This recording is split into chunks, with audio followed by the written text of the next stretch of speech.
Good evening, ladies and gentlemen, and welcome to this session of Council for the town of Quispamsis. I am looking for an approval of the agenda, please. Deputy Mayor Scryer. So moved. It's been moved by Deputy Mayor Scryer, seconded by Councillor Olson. On the question, please vote now.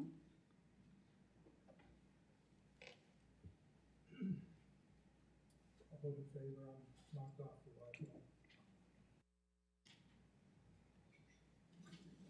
Motion carried 7-0. And this evening, I just wanted to say that over the weekend, I attended on Saturday night a celebration of Eid for the Indian and Pakistani Muslim communities. And it was a wonderful celebration. We are an inviting, welcoming community, and our newcomers, regardless of what part of the world they come from, love the town of Quispamsis. And I was told by several who are living in other areas, and many of these people came from various points in Atlantic Canada, that they are quite happy to eventually move here. So that was a wonderful event, and certainly was very happy to represent the town at that gathering. May I have the treaty acknowledgement, please, Councillor Bigger? We would like to respectfully acknowledge that Quispamsis exists on the traditional territory of the Wolastoqiyik, Maliseet, and Micmac people, whose ancestors, along with Passamaquoddy tribes, signed peace and friendship treaties with the British Crown in the 1700s. We would like to take this moment to pay respect to the elders, past and present, and the descendants of this traditional territory. We would also like to take this moment to reflect on our solidarity and support for the people of Ukraine, acknowledging that Canada has the third largest Ukrainian population in the world, behind Ukraine itself and Russia. And may we remind ourselves of the important work we have before us tonight. May we make good decisions without prejudice or bias, and always in the best interests of our community, which we're here to serve. Thank you, Councillor Bigger. Disclosure of interests. Deputy Mayor, I believe you are leaving on item number 8. Which number? I believe it's 10A. 10A, okay, thank you. And Mr. Loge, Director of... 10B. So you will be leaving on 10B, thank you. On to item number 5, presentations. 5A, public presentation, 318 Hampton Road, PID number 451815, proposed hair salon, corner of Hampton Road and Autumn Avenue. And in attendance, we have Madison Wright.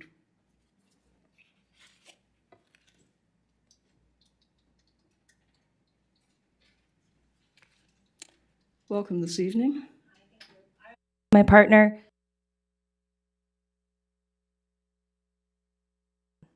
owners of the property or purchasing it.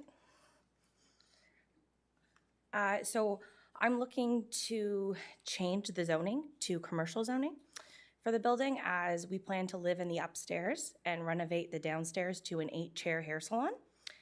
The previous plan I sent was going to include a manicure pedicure station. We've since decided to just do the 8 chairs. 1 chair will be for myself as well. I'm going to Majestany Institute in the fall, so hope to occupy that chair a year out. I'm also proposing to pave or put gravel down to expand a parking lot to have room for that. So for 8 chairs, not 9. And there's additional parking provided on the upstairs of the property where the tenants' entrance would be. Is there any other points you can think of? No. So that's your presentation, thank you. I have a question here from Deputy Mayor Scryer, please. Thank you, Worship. I'm just looking at, through you to Mr. Coburn, I'm looking at the staff report, and there's an actual picture of the property. And the parking is to the left, and then it says proposed staff parking. Is that, so they're gonna be two parking lots now and off of Autumn? I'm sorry, we'll try to bring, can you bring up the picture, Aaron? Mr. Kennedy?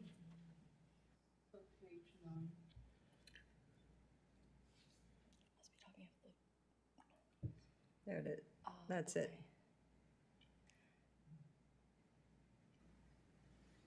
I just need clarification on what exactly is everything I'm looking at going to be actual parking. Mr. Cole. Through your worship, so we would look at the number of parking spaces that's required and then determine the size of the necessary parking space. So what's being presented is, in this particular case, they're looking for parking coming off of Autumn Avenue. I believe in the staff report it had talked about potentially having an access off the Hampton Road, but that is something that we can explore as we go through the process. I think depending on the volume of traffic and how it pans out, then we would look at an access off of the Hampton, whether the Hampton Road needs an access or we can come directly off of the Autumn Avenue. But that particular area in the front would be what's being proposed for the actual business. And the size of that parking lot would obviously be based on the number of chairs. Thank you, Mr. Colburn. Any other questions at this point? Councillor Thompson. Yes, thank you, Your Worship. I'm just looking at the drawing, which is up there. The dog fence, is that to remain, or is that a? That's what we're planning to put in as well for ourselves, because we're going to be occupying the upstairs. So we're looking just to put in a dog fence as well. We included it in the plan just because we need to get a permit for it. Okay. All right, thank you. Councillor Bigger, please. Yes, Your Worship, I'm prepared to make a motion that council set a public hearing date for August 16th, 2022 at 6 p.m. in the council chambers of the Quispamsis Town Hall. Refer the proposed municipal plan and zoning bylaw amendment to PAC for its written views and send notice of the proposed change to property owners within a 100-meter radius of the property proposed for rezoning. It's been moved by Councillor Bigger, seconded by Councillor Olson. On the question,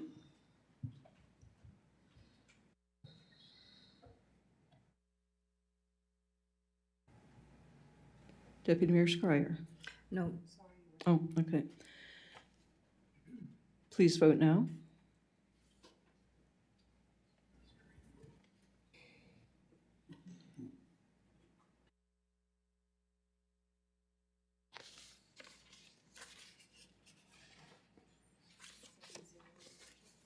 Motion carried 7-0. Thank you very much. Have a nice evening.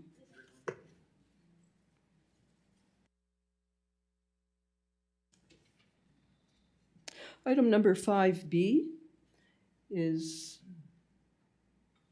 the Town of Quispamsis Smart Energy Community Accelerator.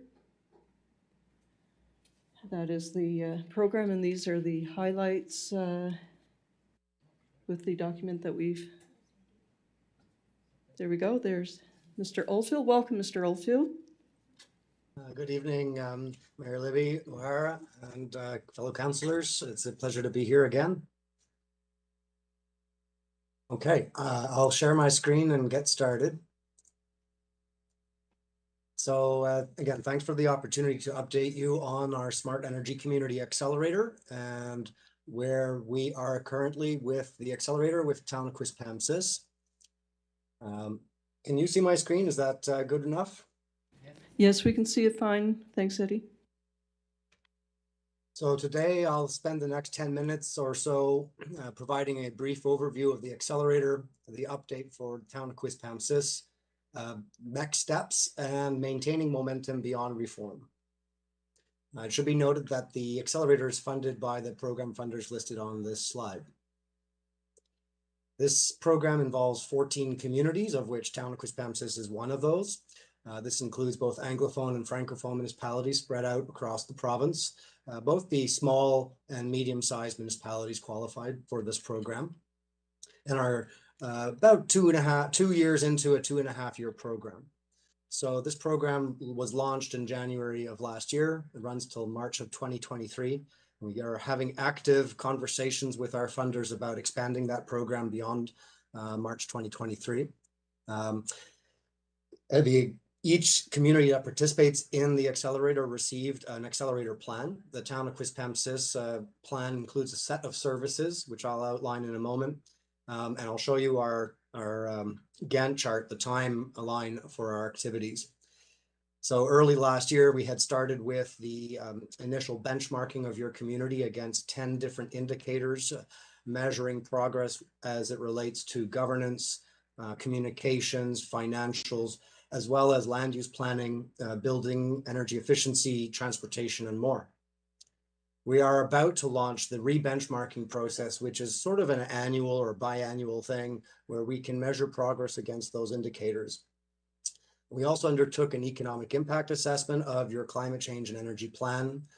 This resulted in a report to the town, and conducted late last year, early this year, a community energy planning implementation workshop, which was designed to enable dialogue between municipal staff and other stakeholders on the implementation strategy for your plan. This will qualify you for milestone 4, and I'll get to that in a moment, of the Partners for Climate Protection program. As I mentioned, we're updating the benchmark scores, and we continue to provide monthly webinars and training. We have some interesting, we've taken a break for the summer period, but we come back in September with our monthly webinars, including courses for municipal professionals and planning professionals. So this is a view of your accelerator plan timeline. You are there where the arrow indicates in this process. Our most recent activity with you was running that workshop, a 2-day workshop with 4 different modules. We compiled the results of that into a report that summarizes recommendations. Enough of that report is enough in order to submit to the FCM Partners for Climate Protection for recognition of milestone 4, along with a status update of your activities. So we're about to re-benchmark you, and then throughout the fall and into the winter, we'll be evaluating the program outcomes. As I mentioned, to achieve milestone 4, you can use the report that we provided after our implementation workshop, as well as describe the status of each of the actions in your plan. And that doesn't need to be a quantified GHG emissions reduction. It really just needs to be an update on whether or not an initiative is moving forward and to what extent, any reports you can refer to, and so on. It's at stage 5 that you would do a more thorough reevaluation of your greenhouse gas emissions. I'll be happy to answer questions, of course, at the end. Your CEP implementation report had a set of recommendations and a timeline for implementation sort of captured here in this visual, which prioritizes actions over the next 5 to 10 years, as well as some other non-prioritized actions. It also included what was considered the best pathways forward in terms of governance structure, such as having a coordinator and committees to support the work, the timeline and strategy for implementation, the communications strategy for engaging public as well as stakeholders, and how to measure progress over time using key performance indicators. So I thought I would take a moment here to review what was brought forward and what seemed to percolate to the top in our discussions. For coordination, clearly at the moment, it's existing staff that are taking on that responsibility. There was a view to potential new staff after municipal reform is complete, as well as to share regional staff. And that would be a conversation to have with your neighboring municipalities. Secondly, having committees to guide the work both internally and with external input. It was decided that, of course, activities would continue to be overseen by the Climate Change Committee, which exists, and for stakeholder engagement, the possibility of establishing a municipal plan committee that would also have a view to provide input on this. Communications would be, of course, the responsibility of the coordinator with support of staff and committee members, and again, data oversight in the purview of that coordinator. I won't spend very much time on these two slides, as there's a bit of details here, but it basically are the data tools, methods for data collection that were prioritized during the session. Starting with having a simple database or a list of where you're getting your data, whether it's annually or every 5 years. You'd make annual data requests to the key stakeholders, such as your electric utility provider. You can use our benchmark tool to continually measure progress over time, as it's a continuous improvement tool. There is also the FCM Partners for Climate Protection milestone tool, which is there to help compile your greenhouse gas inventories. As far as the frequency of making those updates, it was determined that the greenhouse gas inventory should be updated no later than 2025, which is your target year in your climate change and energy plan, and that the benchmark be used annually if possible. Might be also worthwhile exploring the ability to map the renewable energy resource availability in your region to visualize sites that might be applicable to. There was a whole number of different key performance indicators that were selected to measure over time, and these are listed here on the slide. I won't spend time describing those, but the main ones, of course, include energy use and greenhouse gas emissions over time. For communications and engagement, a number of methods were presented, and among those that percolated to the top were, of course, your town website, social media, bill inserts, and downloadable PDFs, and to explore the possibility of an online dashboard and annual progress reports. For stakeholder engagement, it was felt that the most effective methods to do that were on a project-by-project basis through specific one-on-one teleconferences or correspondence, as well as your stakeholder committee, which could be that municipal planning committee. Having an ambassador program allows you to recognize champions in the community and for them to basically also carry your message and engage others. So our next steps, as I mentioned, are to benchmark the town of Quispamsis, and that has started. I've sent Kathy Snow, your CAO, town clerk, for some information, and we'll be preparing a report over the fall for your community. We'll continue providing those monthly webinars and training sessions. For your community, the things to consider going forward are because of municipal reform. There's a few things to consider, of course. Before the reform takes place, you are at a point in time now where you can submit for milestone 4 in the Partners for Climate Protection program. I would encourage you to do that, and if Kathy has, or if you have any questions for me, I'd be happy to help. After the municipal reform, it will be important to update your plan and targets, to assign this file to an existing or new staff, to have those committees with terms of reference established, and to continue to consult the report and the action strategies that were developed. There's a few other ongoing measures that you would be undertaking at that time. And of course, accessing funding. You can consult your municipal associations, Quest and the Federation of Canadian Municipalities, for funding opportunities for capital projects and community engagement projects. So I'd like to finish with a few points on the impact of municipal reform and what it means for you as a PCP member and as an accelerator participant. And as you all know, of course, new councils will be sworn in November. Along with that, a number of communities are having open competitions for CAOs. This also includes the fact that PCP members will be amalgamating with non-PCP members and local service districts that have not previously been represented in the program. And other PCP members will be amalgamating with other PCP members. And so this creates a certain set of potential challenges. One is you have a larger territory, more assets to consider, and potentially more opportunities for greenhouse gas emission reductions. And you'll also want to look at merging plans and targets if you are merging with another PCP member. To my knowledge, Town of Quispamsis will not be merging with another PCP member, but it will be potentially including other territories. So something to consider after reform. So starting with making sure that as you plan for that amalgamation, that you are considering the targets and goals of your plan, that the new council should be briefed on your existing plans and targets, even if those need to be updated.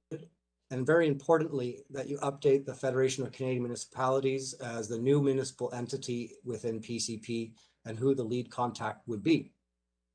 As I mentioned, update your inventory targets and plans at that point. Consult with us and others, the municipal associations, for supports they can provide. For regional coordination, I would certainly recommend that you consult with your neighboring municipalities, if not with the Regional Service Commission, and submit for PCP milestone recognition. So I'm happy to say Quispamsis has made a lot of progress through this accelerator, and there are even more results I don't have the time to share today. But we'll leave it to be said that the re-benchmarking will show progress being made across a number of different measures. So thank you very much, and I'll leave it there for questions. Thank you very much, Eddie. Certainly, over the past few years, we've put a lot of time and effort into trying to bring Quispamsis to a net zero, and I believe we're well on our way to that. Certainly, as far as elections are concerned in November, we are not a part of that, as you indicated. And as far as the regional services commissions and whether or not any extra decision-making on greenhouse gases and so forth will come out of our discussions following the government reform, we certainly will await that. And in discussions with our neighbors, we have not ventured that at this point until this report has been issued to us by you this evening.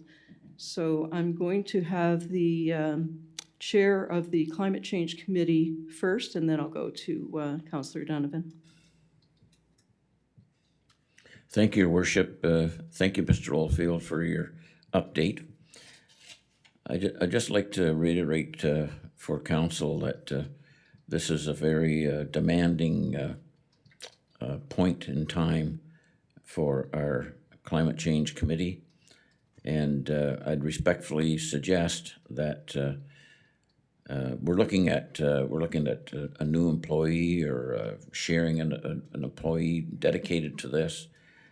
Plus, there's numerous demands and KPIs to be generated that are going to take time from existing staff, and I'd like to make two suggestions: that we take this program and send it to the individual members of the Climate Change, asking for their input, and also refer it to our acting CAO, Aaron Kennedy, to assist us in possibly allocating certain portions of this to staff who could be dedicated to it a short time each week, what have you, until we get a full handle on everything that is being suggested here.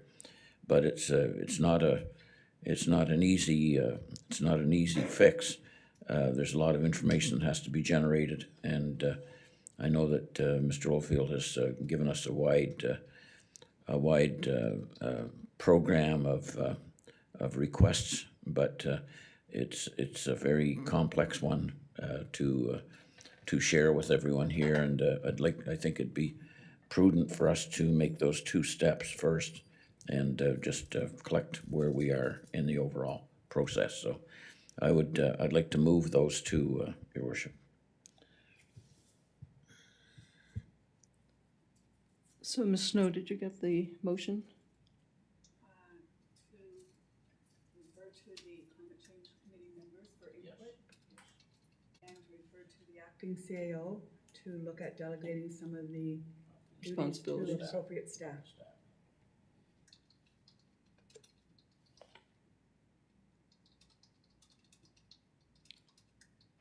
Thank you. It's been moved by Councillor Olson, seconded by, and I'm sorry, I've got lights flashing here. Could you just, okay, Deputy Mayor Scryer.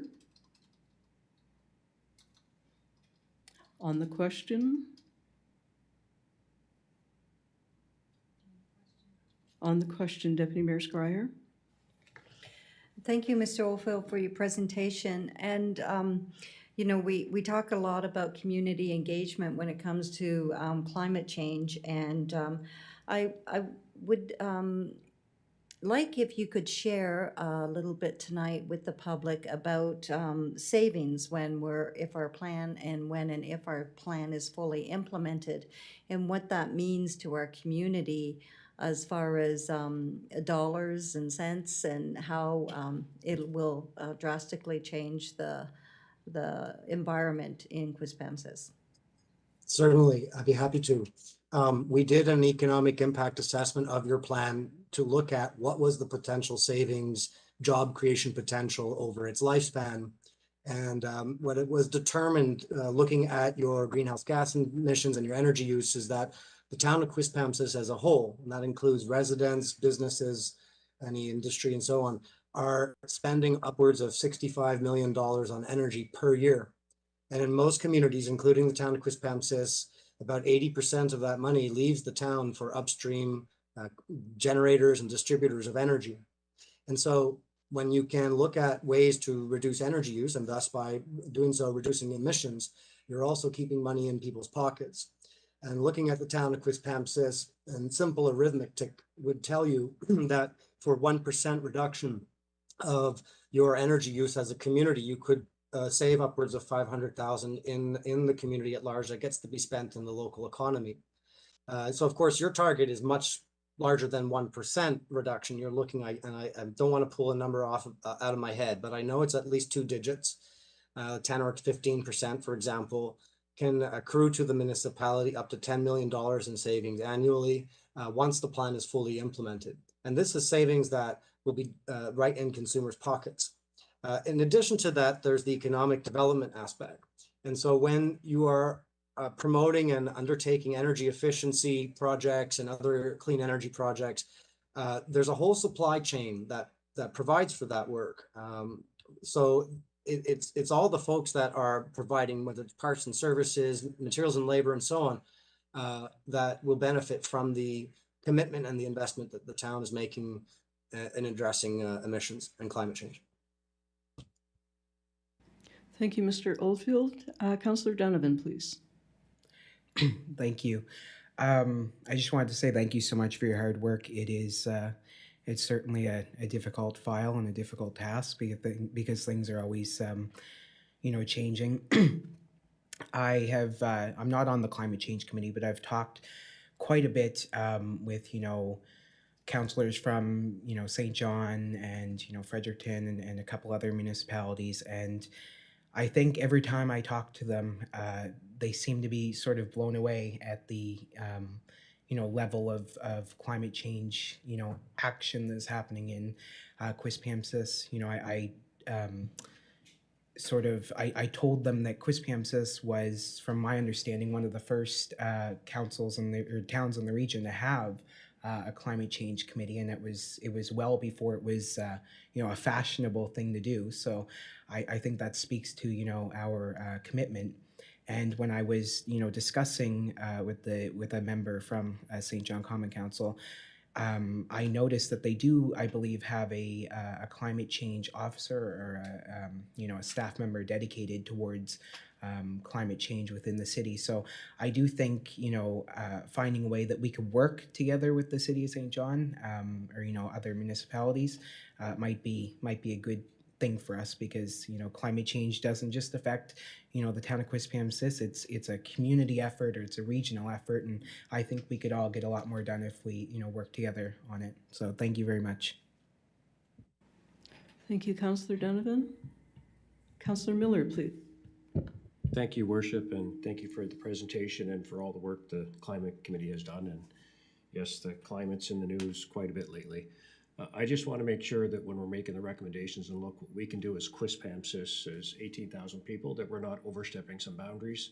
I'm reading some of the things like work with the schools and go in and talk to the schools about energy saving. That's not us, sorry. That's my view. I think we've got to be careful that we're not overstepping.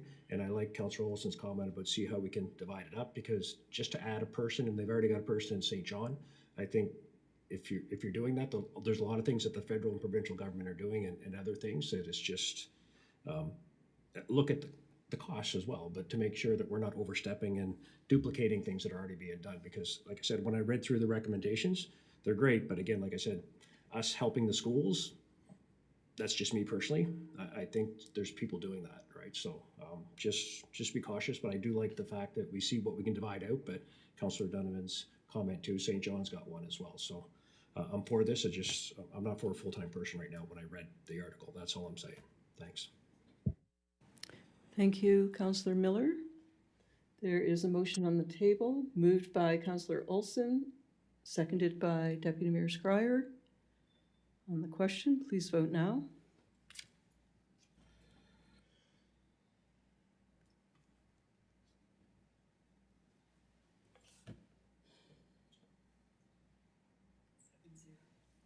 Motion carried 7-0.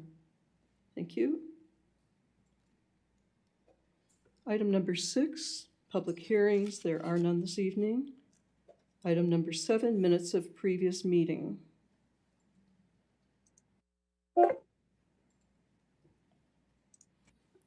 Councillor Donovan. I would move that the minutes from the June 21st meeting be approved as prepared. Moved by Councillor Donovan, seconded by Councillor Bigger. On the question, please vote now.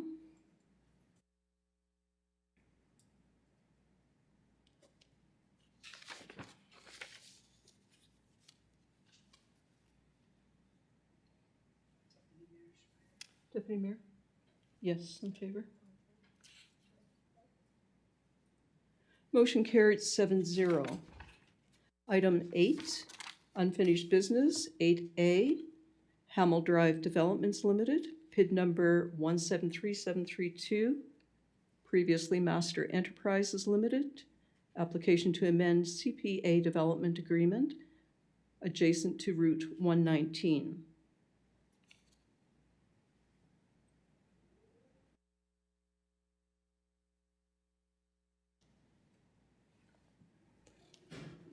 Councillor Thompson.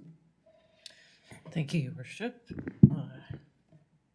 I move that council schedule a public hearing date for August 16th, 2022 at 6 p.m. and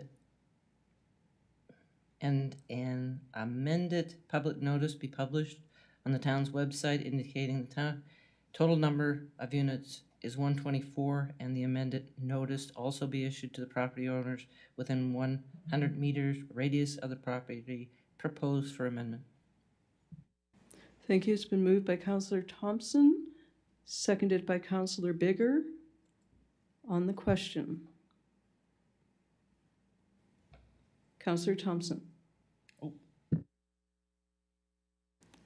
On the question.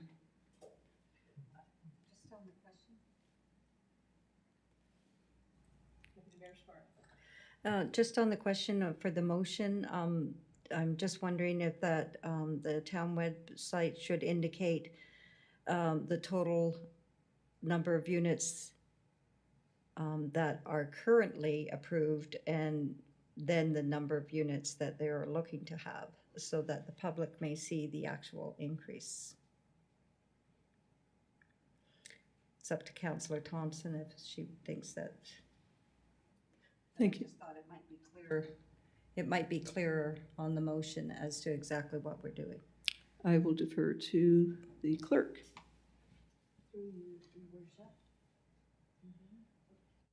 The town solicitor has helped me draft an amending public notice, and it does reference the 109, and the revised change is the 124 units. And that public notice will go out to the people within 100 meters of the... Okay. All right, on the question. Please vote now.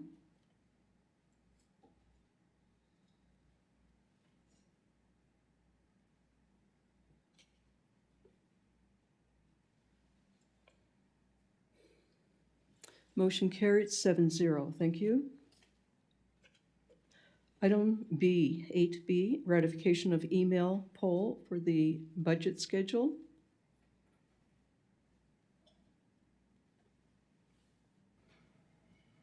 Councillor Bigger. Yes, Your Worship, I move council ratify the email poll conducted on June 23rd, 2022, to accept the proposed 2023 budget schedule as recommended. It's been moved by Councillor Bigger, seconded by Deputy Mayor Scryer. On the question,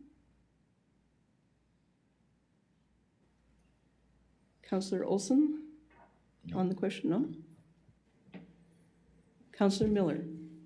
So I guess on the question, two questions. So the vote would be to affirm whether we voted yes or no, not to vote against it. If we voted no, we just say yes, just to confirm. Because we're confirming the vote. Okay, thank you. And my second question, just so you know why I voted no, the motion that was sent originally, the motion we did was to send an email poll with dates, with an S that would work best with everyone. Unfortunately, this poll only had one date, which was not expected as per the motion. So 3 out of 4 said they were unable to attend or said no. So this may actually have a larger issue if not everybody can make it. One person has already said they can, so just want to explain why I voted no. Because I said anything after Wednesday was good, and we had Wednesday. So we'll go with what it is, but just my explanation. Thanks. Thank you, Councillor Miller. Councillor Luck? Thank you, Your Worship. I guess I had a similar question to Councillor Miller. On June 21st at our council meeting, the actual motion that was passed 7-0 was to conduct an email poll to allow to zero in on an optimal date that would work best for everybody. I'm taking that directly from our video. So I guess my question is in terms of process, where if we voted on doing an email poll to find a date, and then 2 days later, basically we were told, no, this is the date, we have to vote on it. I'm just wondering process-wise, and maybe the clerk can speak to that how a motion that council had voted on was overturned and changed after the fact. The date was set up for a vote on it, and it was received by, so it did come down as an option, and it was voted for in favor of, so that was the option that was available. Respectfully, Your Worship, the motion was an email poll to, I have it here, given scheduling constraints being raised in the discussion around proposed 2023 budget schedule as presented, that a subsequent email poll will be conducted to allow us to zero in on the optimal date that will work best for everyone. And in that discussion, Councillor Thomas had suggested we take it offline and do an email poll. Councillor Donovan suggested we do an email poll for the date, and Councillor Bigger passed the motion that we actually do an email poll to find a date. So I guess I'm just wondering process-wise, and I bring this up because I can't make that date. So, I think the budget planning meeting is an important meeting, and I think there was a lot of synergy during our discussion on the 21st of June around finding a date that could potentially work for everybody. So I just am surprised and disappointed that we didn't at least attempt to look for a date that we could all potentially attend, since it was an important meeting. And I know we did have this discussion, and I do know that at that time, there were dates that were acceptable to some and some that were not acceptable to others. So I will defer to the acting CAO. Mr. Kennedy? Thank you, Your Worship. I think in the staff report that the treasurer had presented at the previous council meeting, in laying out the dates and the deadline that the province has implemented and trying to work back from that date. I mean, I know that a lot of municipalities don't meet that target. We pride ourselves on meeting those deadlines that the province has implemented. And there's only a very limited number of options for council to consider to have that special meeting. And it's really the Tuesday, the 25th, or Wednesday, the 26th. There's really no other time that allows the treasurer and her department and staff to prepare the budget documents, get it to council in time for council to have sufficient time to peruse those documents and to be prepared for the next session. And all those things are in that staff report that the treasurer had provided from the previous council meeting. So we took the approach in discussion with Your Worship that, as she mentioned, this was the first option. If the October 26th date had been defeated in the email poll, we would have come back with what is really the only other option, which is the previous day, October 25th. So if October 25th works better and all members of council are able to get there, I suspect we could probably make a change on the fly and move to the 25th. But in order to provide sufficient time for the planning, the preparation of the budget documents, to give it to council in advance of the meetings. It's really one or the other. Those are the only 2 days that work, Your Worship. Thank you, Mr. Kennedy. So what is council's desire? Would you wish to vote for the 25th? Your worship, I would be ready to make an amendment to the motion to October 25th, so we can see if that date works better for people. Can I do that? So, okay, so we're going to change the date that, so this motion perhaps,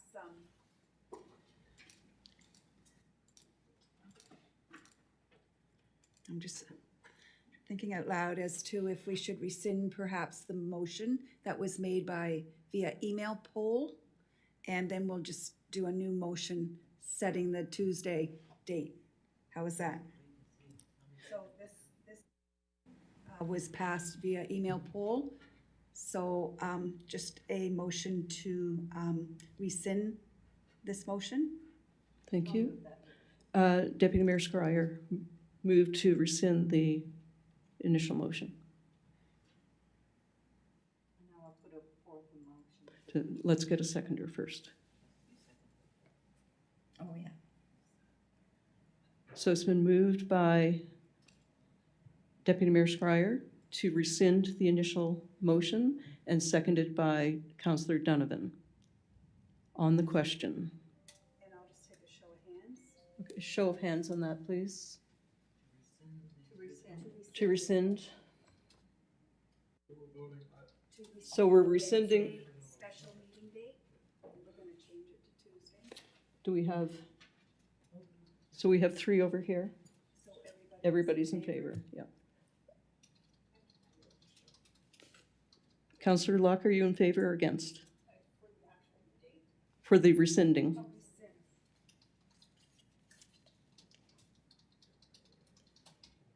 Motion carried 7-0. Well, this would be a Tuesday, the other date. So this meeting would be now on October 25th.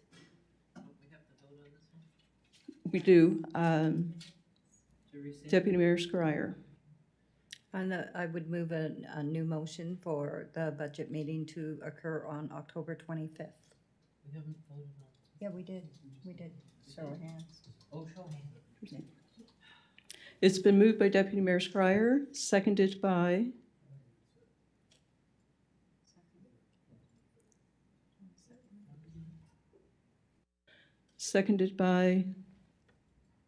Councillor Thompson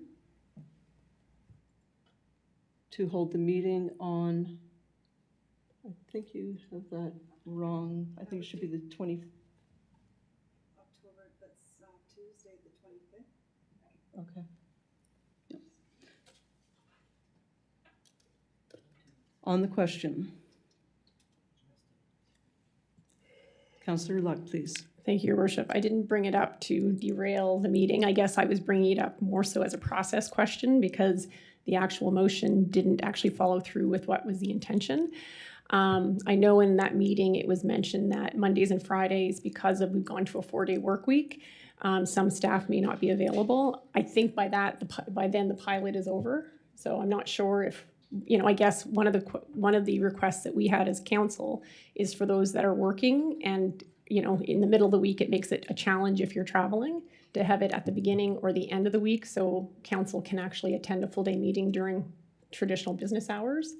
So again, Tuesday, unfortunately, still doesn't work for me. So if everyone else still wants to meet on the Wednesday, I guess I was disappointed that we didn't try and send out a doodle poll to find a date when there was enough interest amongst council to actually, find a date that would work for everybody. Thank you.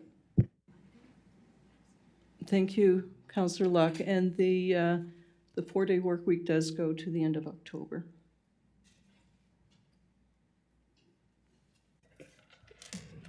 Okay, thank you for the clarity.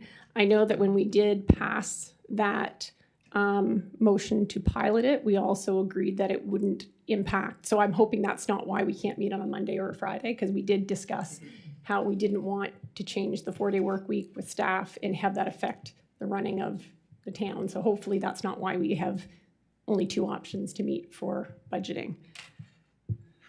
Thank you, Councillor Luck. Councillor Thompson, please. Your worship, I'm assuming that we're adding the rest of the previous motion to accept the, well, no, we're not. The budget schedule. Okay, never mind. What we did was set the date for the 25th, for Tuesday the 24th, is it? Or 25th? 25th.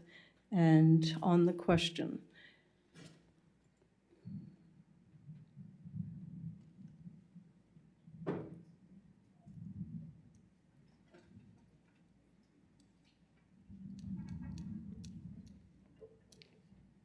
That's the proposed date in the budget schedule with the change.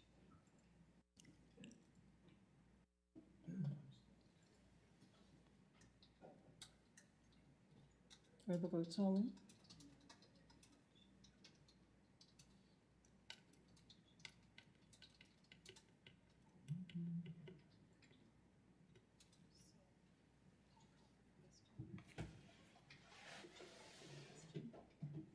Yep.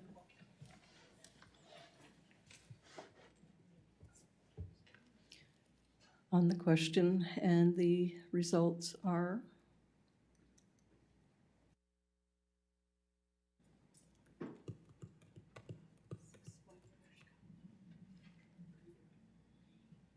votes are 6-1, motion carried with nay from Councillor Luck. Thank you. Item number 8C, ratification of email poll, approval to proceed to Part B of the wastewater WWPS number 5, Gondola Point Road upgrade.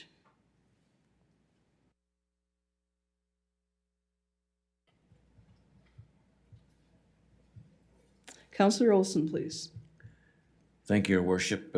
I'd move council ratify the email poll conducted by the town clerk June 24th, 2022, to direct Englobe Engineering to proceed with Part B, detailed design and tender preparation of the Gondola Point Road WWPS upgrade, Phase 2, Gondola Point Road, Station 5. Thank you very much. It's been moved by Councillor Olson, seconded by Deputy Mayor Schreier. On the question, please vote now.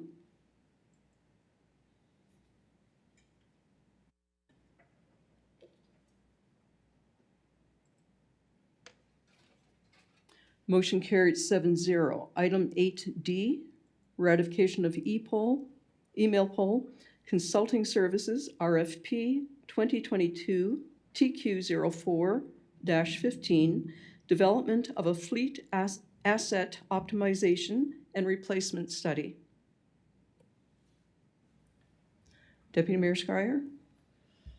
Yes, Your Worship, I would move council ratify the email poll conducted by the clerk on June 24, 2022 to award RFP 2022 TQ04-15, development of a fleet asset optimization and replacement study to Fleet Challenge Canada, Inc.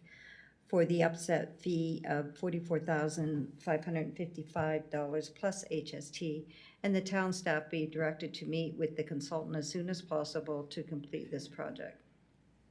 Thank you, Deputy Mayor. It's been moved by Deputy Mayor Schreier, seconded by Councillor Bigger. On the question,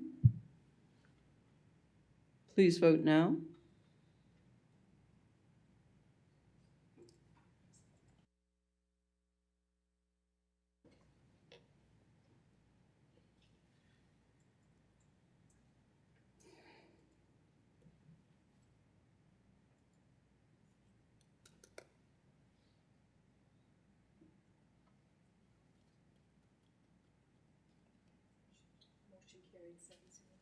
Motion carried 7-0.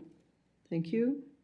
Item 8E, Council's review of items referred to strategic plan, MDB's Insight Decision Tree. And this was postponed from May 17th of 2022 regular meeting.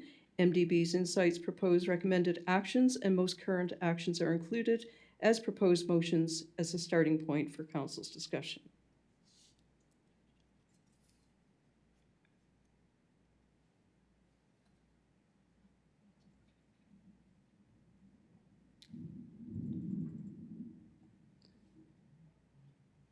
There is a motion for item number 1. Somebody would like to. Councillor Donovan. Thank you. I'm not going to make the motion for number 1 yet. I do have an alternative motion. And because, you know, a lot of these are bigger subjects and, you know, I don't think we should just go with the motion that's there. I'm wondering if we could split this down into do, you know, maybe 2 or 3 of these points, you know, for each meeting, because, you know, it is some of these are hefty discussions and I wouldn't want anybody to feel rushed. So I guess my motion would be to, you know, maybe do 2 to 3 of each of these items until they're done per meeting. So that way it's, you know, a little easier to digest than do it all at once, if that's okay. I'm going to go to the clerk for a response to that. Ms. Snow? Yes, through you, Your Worship. Some of the items, I believe, have already been actioned. So there probably won't warrant that much discussion, like for instance, the active transportation. The recommendations had come back from the ad hoc committee and have since been referred to the master plans, transportation and recreation. So once those final reports come back, there'll be more on those. So there's no discussion. I think there's a few items like that you'll find on these items.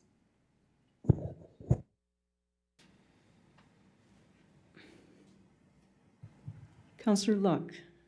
Thank you, Your Worship. I was going to actually, I guess, depending on what the group thinks, second the motion. I think, again, to the clerk's comments, I think some of them will be quick. However, we have 8 items that were important enough for us to place on kind of a holding pattern until the strat plan was done. And I think to give them the proper attention and due diligence, I would hate for us to run through them without the proper discussion to make sure that we're, you know, making the best decisions for the town. So I would second the motion that perhaps we put 2 or 3. They've been sitting kind of in waiting for our strat plan. So I think putting 2 or 3 on the agenda as we move forward to make sure that we give them the due diligence and attention and thought process that they deserve. Ms. Snow, your light was flashing. Were you going to speak to that? No, okay. All right, so Councillor Donovan, you had a motion on the table. An amended motion to what is here. Were you able to get that, Ms. Snow? Okay. Would you mind reading it back, please, for the council? Sorry. Moved by Councillor Donovan, seconded by Councillor Luck to put 2 to 3 items of these outstanding pending items on the upcoming agendas until they are completed. Thank you. It was moved by Councillor Donovan, seconded by Councillor Luck. On the question, Councillor Miller. Thank you, Worship. I guess on the question, just make sure that the ones that have already been actioned, we take off and then we just finalize the ones that are left or make a decision because some of these have been hanging around for a long time. I just want to get them clarified, yes or no, just done with, but thank you. But as you stated, some are already done or somebody stated that, but yes, thanks. Thank you, Councillor Miller. On the question, please vote now.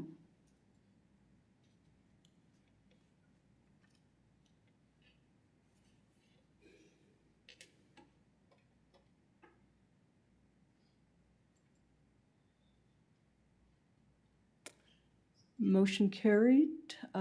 6, I believe, Councillor Bigger, you were a nay. 6 in favor, 1 against.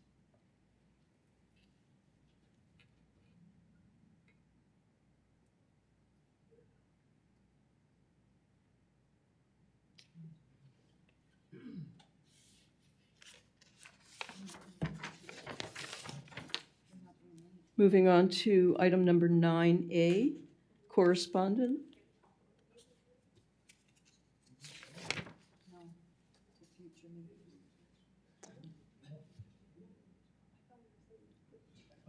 So can we do two tonight?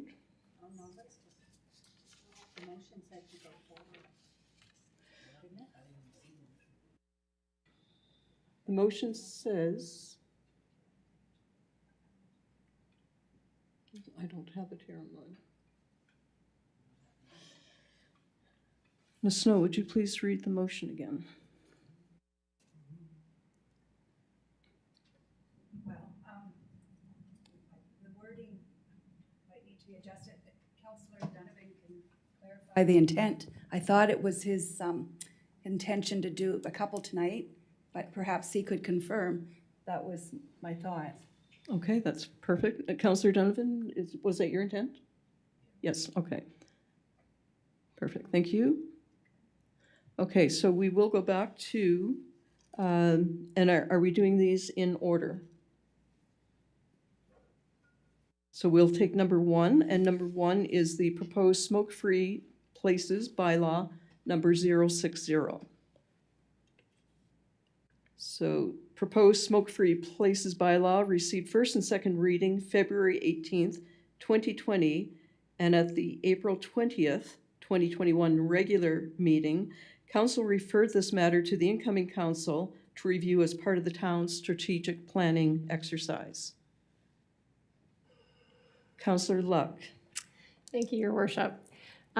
Just out of transparency, I just wanted to be clear that before I was a councillor, I was the one that brought this to council based on my professional background and, the research that I've done in the past. So one of the things is really COVID was the kicker in this. It had received first and second reading, and then COVID hit, and the town had implemented some things, but because of other things, it was put on hold for the strategic plan. So I do have a few comments around it before we make a decision on it. So when I looked at the decision tree, the one suggested by the MDB Insight during the strategic planning sessions, the first question of the decision tree is, does the town of Quispamsis hold the...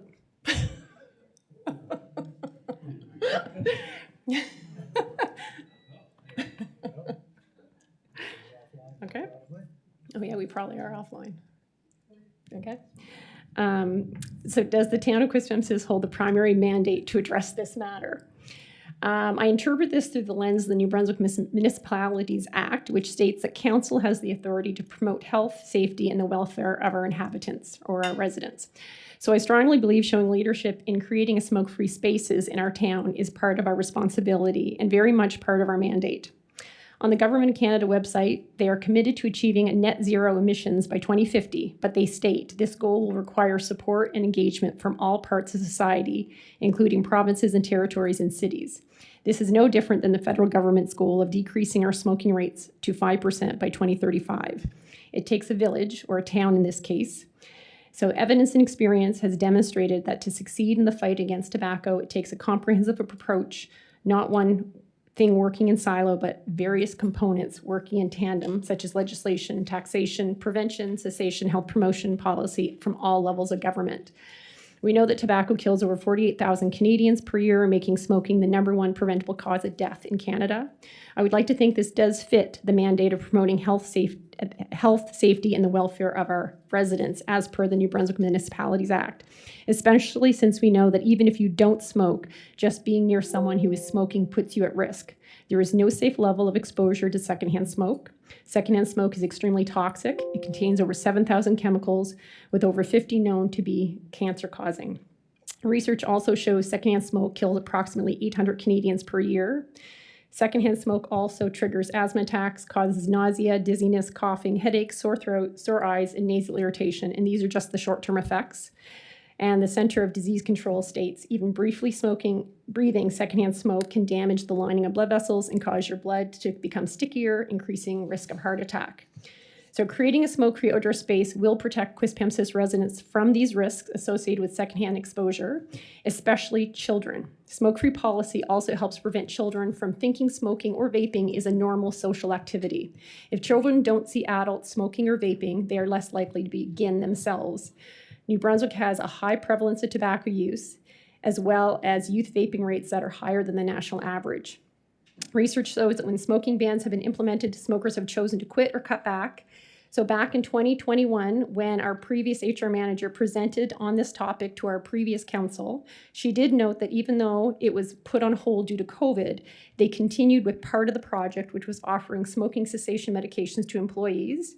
And just knowing that the policy was coming, or so they thought, and with the assistance of our workplace program, she unofficially reported we had 5 employees taking advantage of this and a few even quit smoking. Now imagine the impact of if the entire policy was implemented at that time. Smoke-free policies, when done comprehensively, have also been shown to improve productivity and reduce absenteeism in the workforce. This is both a win to our employee health and our bottom line. If all the health and safety implications were not enough, smoke-free places reduce litter and related cleanup costs, protect the environment, and decrease the risk of fire. Cigarette butts are made of plastic, so are not biodegradable. They never go away. Many get washed into our rivers and remain an ongoing threat to children and wildlife and our environment. The United Nations Environment Program cites cigarette butts as the most common type of plastic waste found in our environment. And I know that's probably surprising to a lot of people, but just look around our town. You don't have to look far to see butts littered across our beautiful town, on our ball fields, at the ferry, at the front doors of our arena. So prohibiting smoking in town-owned outdoor locations would dramatically reduce the number of discarded cigarette butts. And the pictures on the slide deck that's attached to our agenda item are evidence of the impact on our town. So reduced tobacco-related litter could potentially cut cleanup costs and protect fish, birds, small animals, and children from often swallowing discarded butts. Additionally, smoking increases the risk of fire, particularly in parks and other wooded or grassy areas. And to be honest, with the amount of butts I saw in the mulch at the Qplex, I'm surprised we have not already had these issues. A smoke-free bylaw would reduce this risk by controlling the places where smoking is allowed. I'm almost done. When I look at this initiative in the context of our strategic plan, I see it having an impact on many of our goals, including commitment to community. This demonstrates commitment to community by building upon the natural strengths of the area and ensuring policies and bylaws are relevant. But most important, it builds a solid foundation for our vision to be a vibrant, active community surrounded by natural beauty, offer a quality of life driven by exceptional services, amenities, and programs. I hope my fellow councillors also see the value in continuing on with the previous council's plan to have our own town owned spaces free of secondhand smoke. I would also like to acknowledge the letters written by the Cancer Society, the New Brunswick Medical Society, the Lung Association, and the Heart and Stroke Foundation that can be found in the May 17th meeting agenda that endorse the support the town of Quispamsis showing leadership by becoming a smoke-free town. Lastly, I just wanted to give a shout out to the staff that worked on this initiative in the early days. The drafted bylaw and the initial plans with staff, in my professional opinion, was very well done. So again, I would like to put a motion that council give third reading to the proposed smoke-free bylaw number 059. Could you repeat your motion, please? Council give third reading to the proposed smoke-free bylaw number 059. So it's been moved by Councillor Luck to give third and final reading to non-smoking bylaw 059.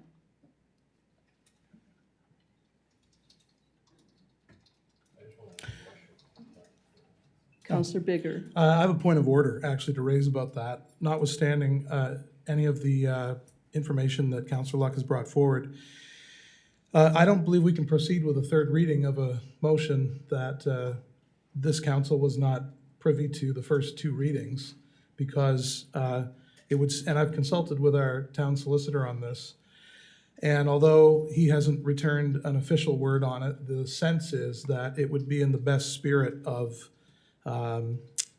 credibility of council for us to return to first reading, because half of this council hasn't been part of the discussion or any of the information that was provided in Councillor Luck's original presentation before she was a counselor, and so I don't think I could give a vote in good faith for a third reading for something I wasn't part of the first two readings for. So there are other things about this bylaw that I'm concerned about, but for the moment, I just want to raise that as a point of order for consideration. Thanks. Thank you, Councillor Bigger. Councillor Miller. I'm not against the motion, but I think it's point of order because we just had said we're gonna put 2 or 3 of these on the next agenda. And if people were ready to look at the second or third reading, and notwithstanding the points that Councillor Bigger made, is they would then go through them in different detail than what was proposed for tonight. So I think point of order, we've already asked to move them to August 16th and then have the discussion there as far as move to third, because again, I don't know how people dwelled into the first and second reading. I know it's the same, but they've got to understand that first before you get to third. So I think point of order, we've just moved some stuff. So my thought would be you pick the ones that haven't been, we were told which ones that need to be resolved or finalized, and those get moved and as a point of order for the motion that Councillor Donovan made, I think. So Thank you, Councillor Miller. I will accept the question for point of order on this, and we will bring it back after we speak with the solicitor. So, Your Worship, is to come back for the next meeting? To come Is that back correct? to the August 16th meeting.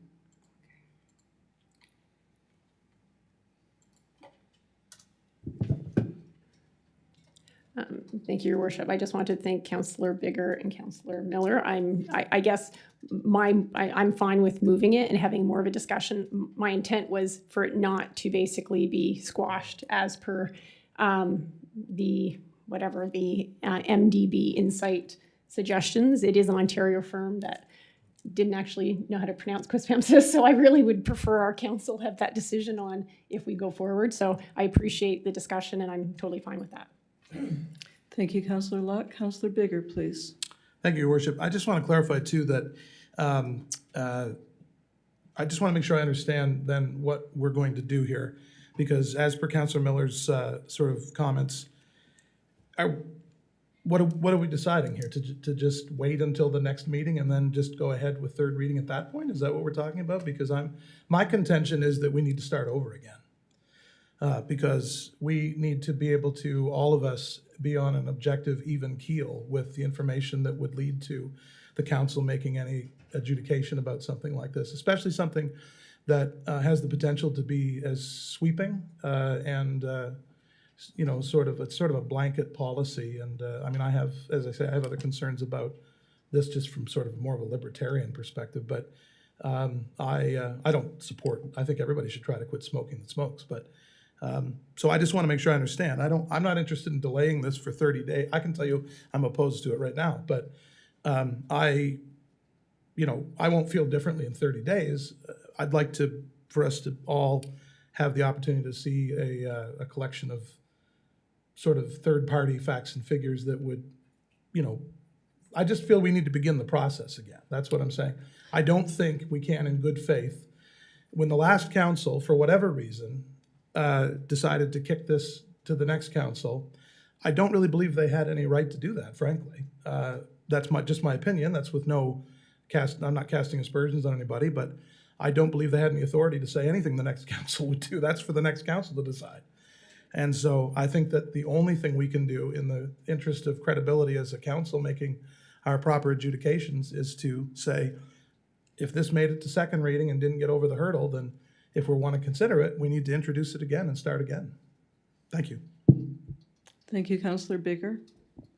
I invite anyone to prove me wrong out of Robert's rules. So, Madam Clerk, should we have a motion to that to squash, or can we squash first and second reading and go to a new reading to bring this up with this new council? We have 50% new councillors who have never heard the presentation, who weren't here for the first and second reading. Councillor Bigger has referenced, the question did come up and we did present it to the solicitor. And I think it might be advisable to ask Mr. McPhee to put his comments in writing back to council for the August 16th meeting. Thank you, Ms. Snow. We're going to move on. Is there one short final? I'm just wondering if we could ask the clerk to also ask the lawyer if he could provide precedent on that. Like, I'm guessing because council changes every 4 years traditionally, you know, what's happened in the past in terms of, you know, business continuity, like what is not just what he thinks, but, you know, what precedent has been set where if it's got, you know, other things that happened before a new election, what typically happens. I would hope that would come out in his findings, that he would either say, yes, go back to first reading, or continue on to third and final reading. Thank you. Good point. Okay. So on the question, yes, that was a motion by Councillor Bigger.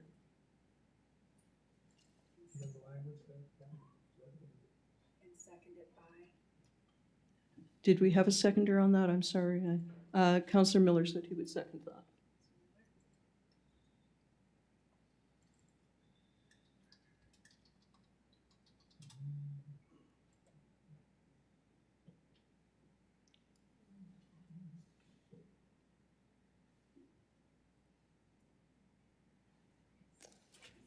Okay, on the question, please vote now.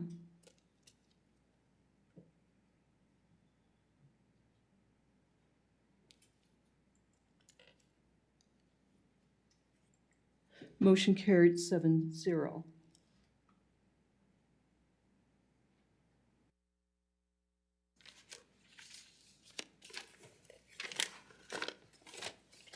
Item number 2 is level of service, and that comes under asset management. Councillor Thompson. I move that this item, MDB Insight, placed this item in a medium priority category and recommended that it be received as information or referred to future budget review. Staff are in the process of reviewing asset management reports for different departments and will be presenting a level of service session to council for discussion as part of the 2023 budget process. A session will be scheduled over the coming months. Thank you. It's been moved by Councillor Thompson, seconded by Councillor Donovan. On the question, Councillor Luck, please. Thank you, Your Worship. I know it's semantics, but I find it offensive that our motion has MDB Insights telling us that they've placed it as a medium priority category. I would rather just take that out and say it's, you know, we move that it's recommended to be received or something. I guess it's just, you know, it's a Ontario firm that we hired to help us with our strat plan. But I really, you know, they don't know our town. They're not part of the, you know, the staff or the council. So I just find, you know, having that as the start of the motion, I would prefer it just say, you know, move that staff, you know, review the process, like the second part of the motion, and take the first part of the motion out. I just find it a tad bit offensive that we're taking that much direction from a Ontario firm that was hired to help us with the strat planning in terms of the process, not the actual decisions. Thank you, Councillor Luck. And they did, they were hired to develop this plan, and they did prioritize, and that was one of the ways of prioritizing. So I'm going to defer to the town clerk. Yes, Your Worship. I just had put those priorities in as discussion points for council, but I did remove it. The actual motion should start with the staff are in the process. Thank you. It's been moved by Councillor Thompson. Oh, wait, no. Yep. And seconded by Councillor Donovan. And Deputy Mayor Squire, did you have a comment? Just on that, Your Worship, I was going to say that we don't want it as information. We want it referred to the budget process. Yes, and it's already started, so Okay. thank you. Thank you. On the question, please vote now.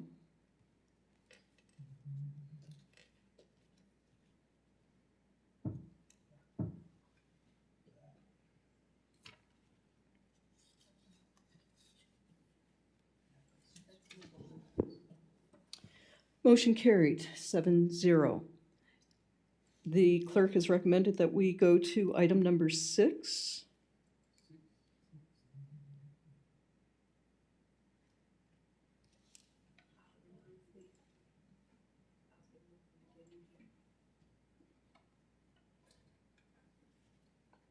Could I have a speaker to that, please?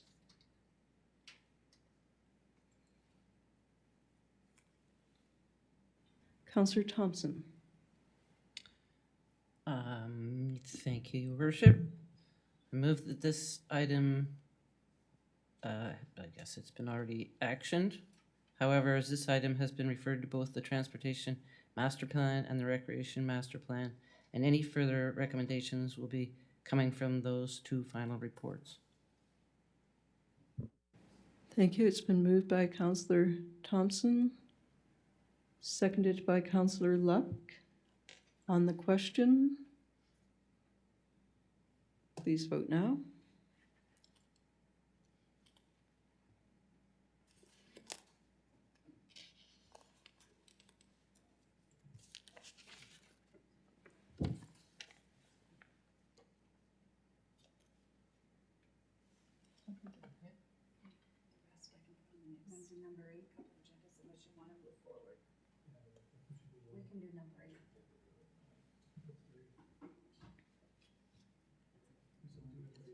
Good, Jim.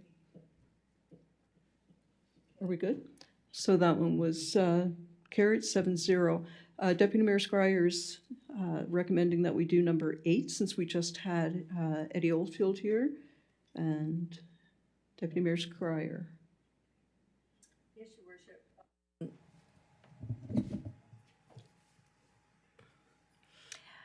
We recommend that options be presented to council with the objective to develop a responsible growth strategy that incorporates climate change considerations to improve the town's physical infrastructure and active transportation. Thank you, Deputy Mayor. It's been moved by Deputy Mayor Scryer, seconded by Councillor Donovan. On the question, please vote now.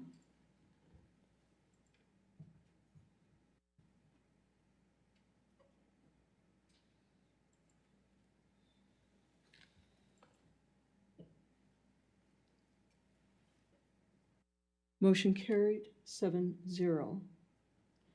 Moving on to item number 9.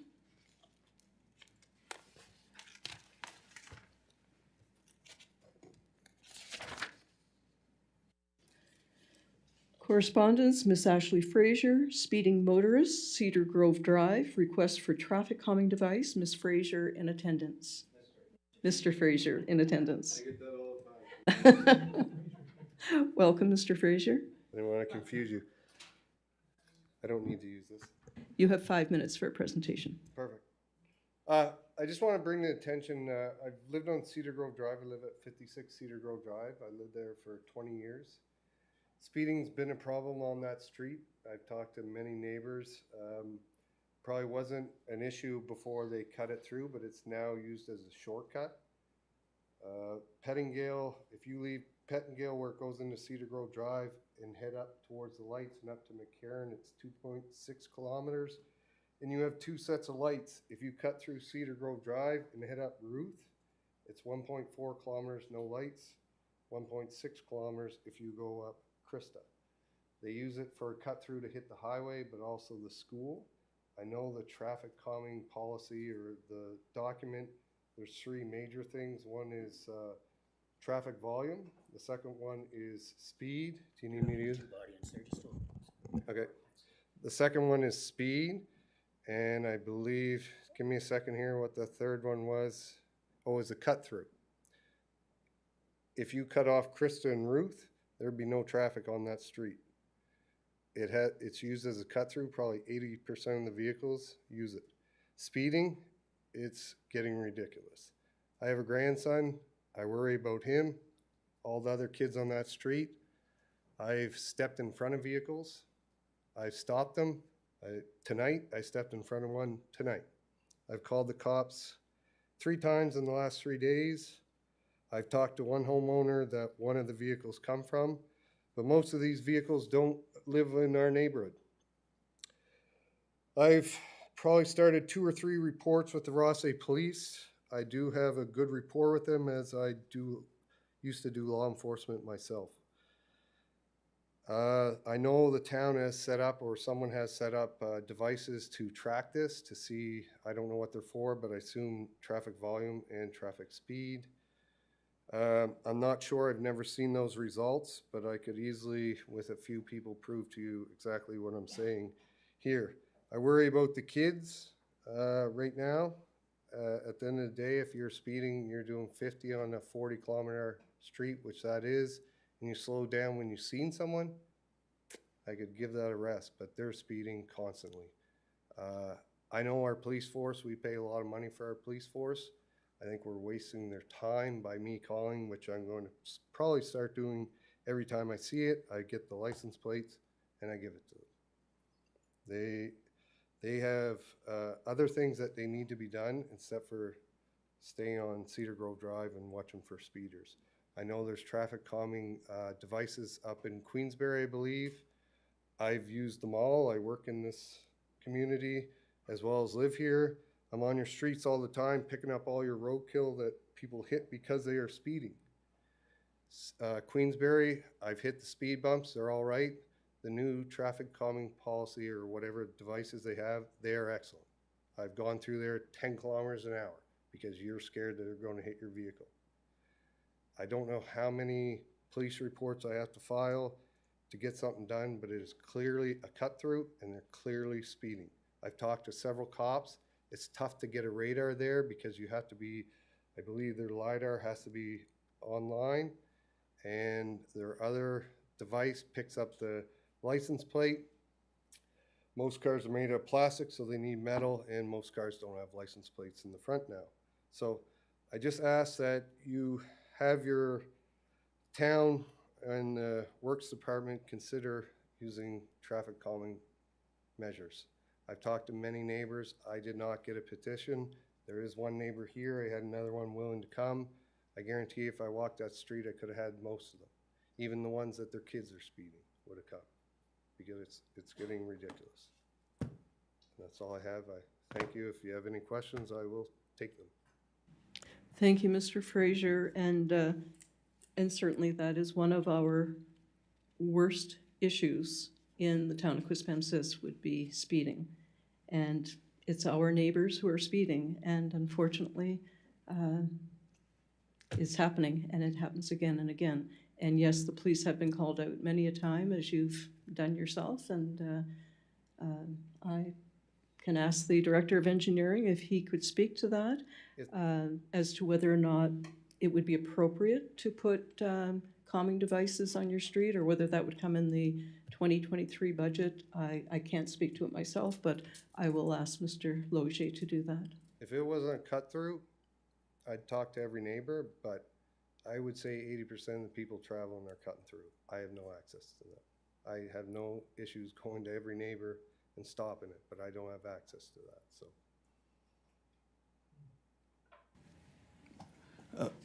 Thank you, Your Worship. And Mr. Fraser and I spoke a little earlier this week, and what he's saying is essentially is very true, is that a lot of the traffic going through the area is cut through. We have had the counters down. My staff hasn't had time to look at them historically, so what we would be prepared to do is for the next meeting is bring the historical records of the counts together. Normally, the police look to see what the trends are, what the time of day is, things that helps them with their enforcement measures. I know driving through there, I go through there just to monitor it myself every once in a while. They are peak hours, early morning, end of day, primarily early morning, as people are trying to get to the school, either the students themselves or parents dropping them off, and that seems to be the bulk. Mr. Fraser and I sort of shared the same experiences where I drive a crested vehicle, I'll drive the speed limit, and I'll have people right up my behind waiting to get by me on that particular street. The issue that we've got is as Your Worship, as you've mentioned, there's so many complaints that we only have limited resources to get down, and limited budget that's been allocated to us. So this year, we've actually expended more than our traffic calming budget in the rapid flash beacons for pedestrian crossings, for the speed radar signs, and for the mid-block pedestrian crossings that Mr. Fraser's referred to on Queensbury. So we've actually maxed our budget and some. So if we follow the current traffic calming policy, it does require a formal petition to council, direction from council to staff to introduce specific measures, and then we would proceed in that manner. The mid-block crossing that we put down on Queensbury Drive, they had about a 7-week delivery at the time when we ordered them. I'm not sure if that's still the case. So we would be looking at something that would be, if council wanted to expend, we would be into September to do that. If we could go through a formality, get the petition, as Mr. Fraser mentioned, and we would likely get the required signatures to request council's formal action. But essentially, it would come down to an expenditure of about 12 or 15 grand to put down up to 8. We may not need 8, but if we put down 10 of these things, it would cost us about 15 grand on Queensbury if we reflect those prices forward. It definitely would be a project that we would identify for next year's capital program so that we can install these things formally. That's the other thing that the traffic counts will enable us to do, is find the best locations to put these down so that they're either at the best visibility of location, they're not interfering with somebody's driveway, they'd have the best influence. So that's the other reason we put the counters down. So the approach, I guess, is to council is and to the residents, if they're prepared to understand that this is a budget item, but it will be addressed in next year's budget. The staff is more than prepared to make that recommendation in our budget deliberations. If council wishes to see immediate action in the fall, it would take an expenditure above our budget, and then you would have to explain that to the treasurer, because I can't spend money beyond my limits because she beats me up. So those are the things that we would be forced to deal with. We can look at temporary measures for this summer. The portable radar signs are movable, and we've been able to move them down. We can change some of the priorities and bring some temporary observations in the subdivision by doing that. So our options are there. We can acknowledge that this is where it's a straight stretch of roadway. It would be a prime area for calming. It meets at least one of the criteria with cut through. The speeding, again, it's very defined in that timeline, in that the peak of it is in that morning hour. But historically, we would want to get the reports that we've got this summer and previous summers to compare that to acknowledge that. Then the question arises, if you slow people down on Cedar Grove Drive, are they then just going to barrel up Ruth and barrel up Krista to make up quote unquote lost time? That's the other consideration when you get into traffic calming. What impact does it have on the side streets? So that's why with the policy, we look at a complete package and see what those impacts would be. Perhaps by discouraging the speed in the first place, then they will just do that 2-kilometer path, 2.6 kilometer path, because they don't want to be bothered going through the traffic calming devices. That's sometimes that is a desired effect as well. So ultimately, it does rest with council, the approach that you wish to take. For us, we're still in the formal information gathering to verify the best locations, as I mentioned, the methods, the side impacts. But again, ultimately, when it comes to traffic calming, the policy is written to work with the recommendation of council.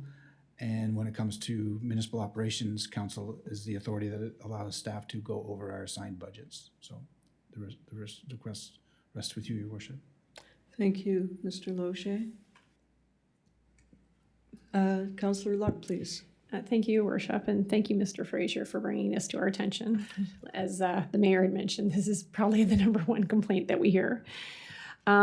The question I have, and I'm not sure if it's maybe Mr. Fraser can answer it or Mr. Loge, but in terms of like us being in the information gathering, part right now, the one not quite concern I have, but if school is out, I wonder if we're starting to look at numbers now, if that would actually properly reflect what it truly would be in September when the school is back in. I can tell you, because my house right on the street, I hear it all. In the morning due to work, it doesn't matter. But yes, it will increase during school. And that being said, the buses are an issue too. There's no bus stops in there, but they cut through. So I'll be calling the DTI or school board about that. They're flying through there. Your numbers will be higher once school starts because you have people going to KV High. I mean, not gonna lie, it's cut through, shorter. I'd use a cut through myself, just not speed. So there, everyone down in Queensbury, all those places that got traffic calming, that are heading up to KV High, they're going through there. You'd be crazy not to. Saves a kilometer and 2 sets of lights sitting there waiting. So yes, your numbers will be different this time of year, but you'll still get them. If you put someone at the top of McCarran and over at then at Cedar Grove by Pettingale with walkie-talkies and counted every vehicle that went through and ended up there, it'd probably be 85%. Because there's not, you cut those streets off, there's not much traffic in there. So they're all using it as a cut through. So you would have better results in the fall. And I don't expect anything to happen tomorrow, 2 months from now. I'm reasonable. It's been going on for 20 years. It's just getting worse. But I also have a vested interest with my grandson, and I know there's other kids. So if it doesn't happen until next year, I understand. I just appreciate the time and allow me to come talk. Thank you. Councillor Miller. Thank you, Worship. Thank you as well for your presentation and bringing it up to us. This is a weekly town meeting discussion. Just so you know, a couple things. I'll follow up on Mr. Loger's comments about some extra stuff for this year potentially, but also just so you know, I think starting July, and I'm looking at a couple of police members, board members. Starting July, we just hired 3 new constables.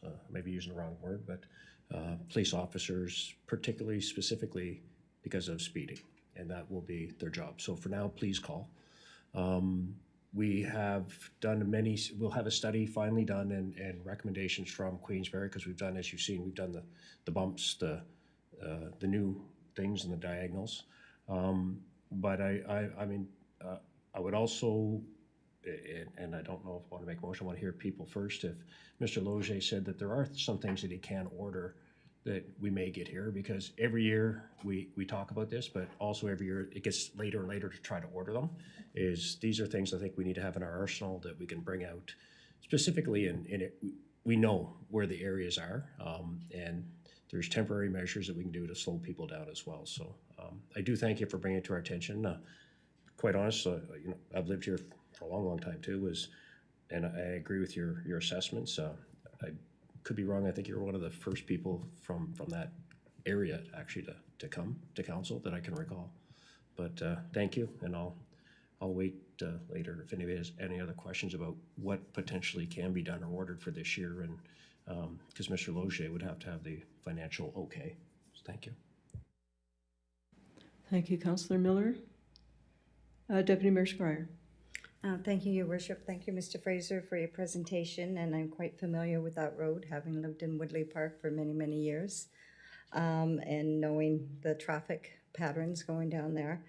And I have spoken to residents in your area that have expressed concern to me about not only the traffic, but congestion.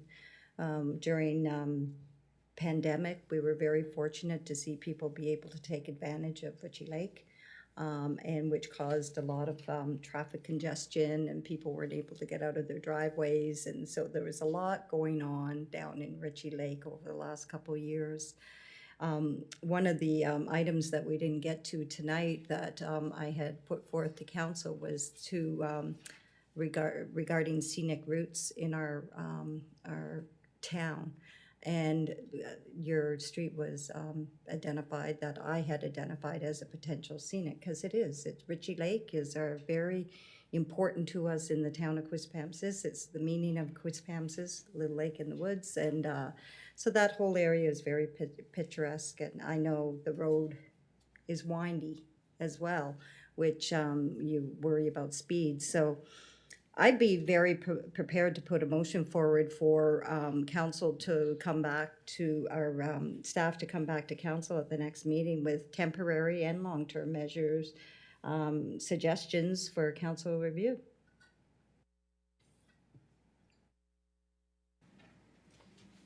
Okay, so could you just tell us what your motion is? The motion, Sorry? sorry. I still have a question prior to the motion. Do you want me to continue with the motion? Do you want to, on the question, or you want to make a comment? I wanted to ask a question. Oh, sorry. Go ahead. Councillor Thompson? Thank you, Your Worship.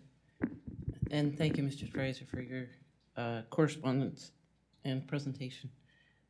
However, I would just like to, I wanted to point out one thing that you had mentioned, that there are no school bus stops on Cedar Grove. There are school bus stops. I drive down there. Unless it's I guess for special needs, they're at the top and they're at the end. Correct. That I know of. They're not in the street. So they could easily be picked up on Pettingale, come around through the lights and pick up there back to the schools.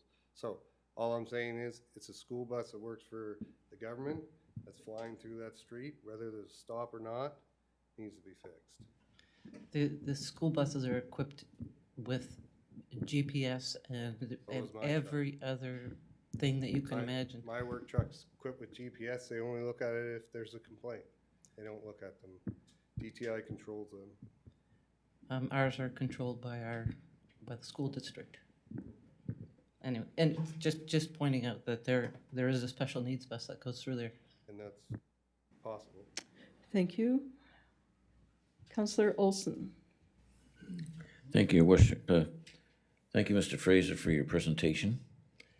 I'm quite familiar with that area. I've lived there for 48 years. And one of the suggestions I'd like to make is that we put a 40-kilometer speed limit sign on McCarran Drive through the Department of Engineering, because we've got one down off of Pettingale saying 40 kilometers, but not one coming from the other end. And I agree with you that the kids go through there as a shortcut, especially now there's a half a dozen with scooters. They're going down through there too. But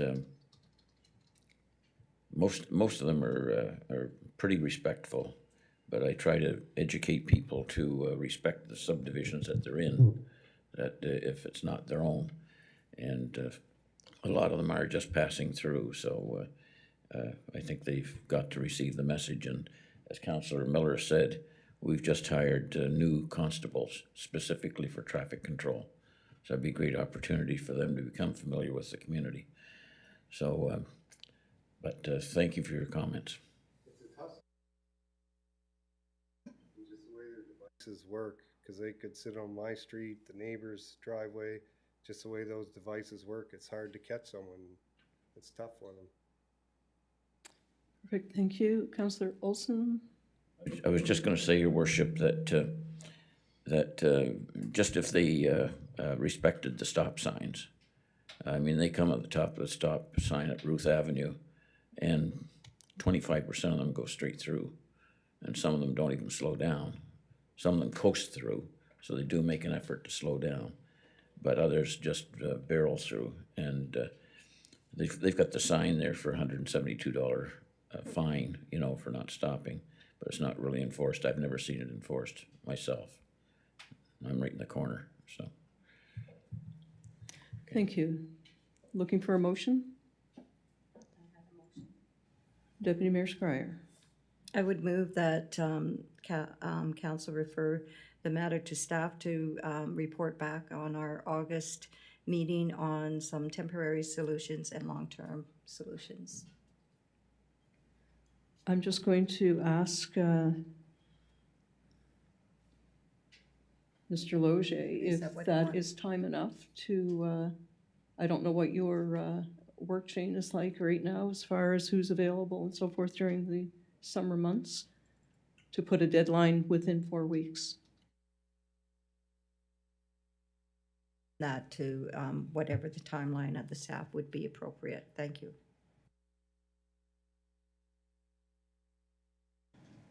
Your worship, the only time component would be if there's a current count that the counters would go down and part of the report is to see where have they been placed and where should they be placed to get a proper indication. So if they're already down in other streets or scheduled to be down in other streets, it may not be through that place. As far as short and long term, again, ultimately it's going to boil down to the preparation of a report is going to be essentially, as all councilors mentioned, is a cut and paste of all previous reports to you, in that it starts with the measuring, police enforcement, cooperation, then allocated budget. And as mentioned a little earlier, we do not have allocated budget. We can put in temporary, as I mentioned, radar signs that we can move around, but more concrete examples, the mid-block crossings, we don't have those in the inventory. They are not something that have to be pre-ordered. If it's approved in the budget in January, they would be ordered right away. They would be here as soon as summer's ready. So this, I don't think is causing us a supply chain issue. It really just boils down to if council wishes to see these things installed sooner rather than later. Mr. Fraser has mentioned he understands the process, and if this is, there's some guarantees that this is going to be a 2023 installation, and then in the interim we'll work with temporary signs. If we have some of the temporary speed bumps that we use on Queensberry, we can access those. They're currently going to be deployed down on Cobblestone because people are using for the highway work. NRB is doing the Route 119, and we're doing work on Means Cove. So we've got the same type of issues. We're throwing some temporary calming measures on Cobblestone. So same thing happens. It's just a reallocation of resources. So again, I will see if I can get a report for the next council meeting. I'll let you know if it doesn't prepare for that meeting, yours. Perfect, thank you. Councillor Donovan.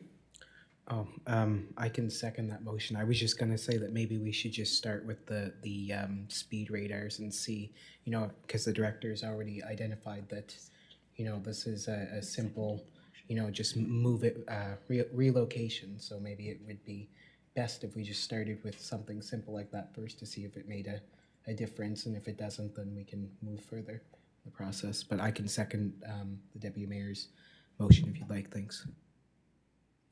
So it's been moved by Deputy Mayor Scryer, seconded by Councillor Donovan.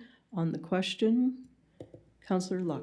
Thank you, Your Worship. I'm just wondering if there'd be any value in the town contacting the police department. I know that Mr. Fraser has already reached out to them, but the squeaky wheel sometimes just to identify that it has come up as a concern, to make sure that the police know that it's not just one resident that's complaining about speed, and perhaps ask them to add that to their long list of streets that they need to maybe pay a bit more attention to. On that note, Councillor Luck, anytime I get an email from a resident about speeding, I typically will include the Officer Evan Scott, who is our lead in traffic control. So that does happen, but we can certainly make a point of that as well. Okay, so we have a motion on the table. It's been moved by Deputy Mayor Scryer, seconded by Councillor Donovan. On the question, please vote now.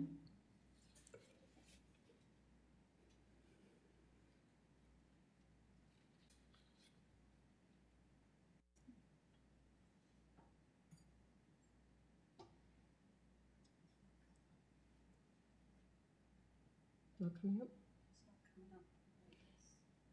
Deputy Mayor Scryer is in favor. Did the other votes come up? Yes. Okay. 7-0. Motion carried 7-0. Thank you very much, Mr. Fraser, for being here. Thank you for your time. Thank you. Item 9B, Ms. Debbie Maxon, concerns about sediment controls and vegetation growing in Ritchie Lake. Is there a representative for Ms. Maxon tonight?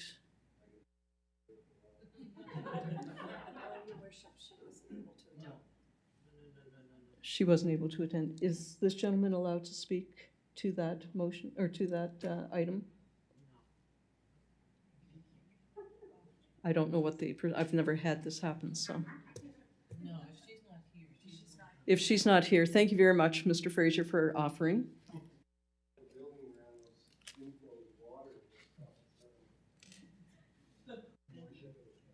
Item number 10, bylaws. Oh, I'm sorry. Okay. There is a motion. Councillor Dunn.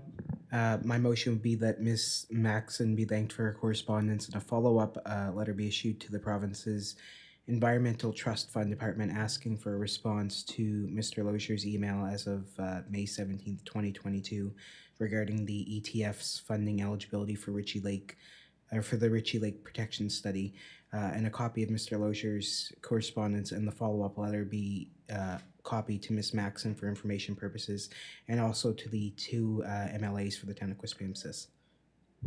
Thank you, Councillor Donovan. It's been moved by Councillor Donovan, seconded by Deputy Mayor Scryer. On the question, Councillor Olson, did you have a question to that? Please vote now.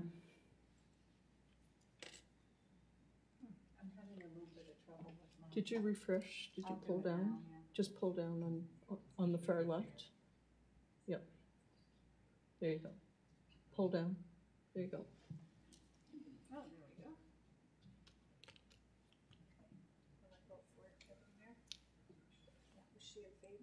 Yes.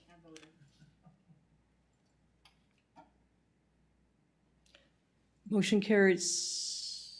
Was that 7-0? 7-0. Thank you.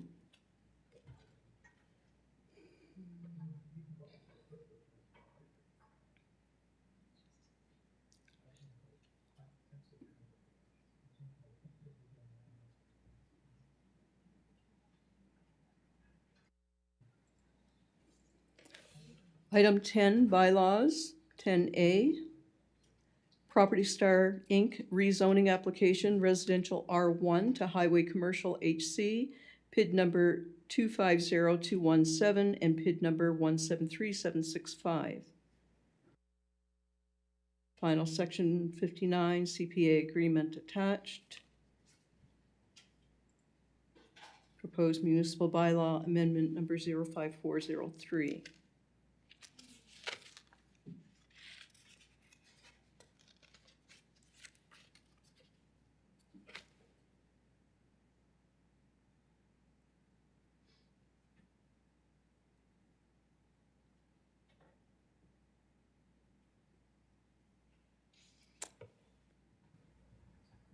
Councillor Olson.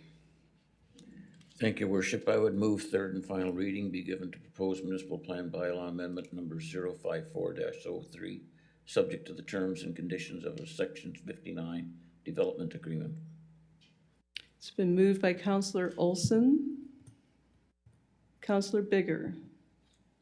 Just seconding the motion so we can get to the question, please.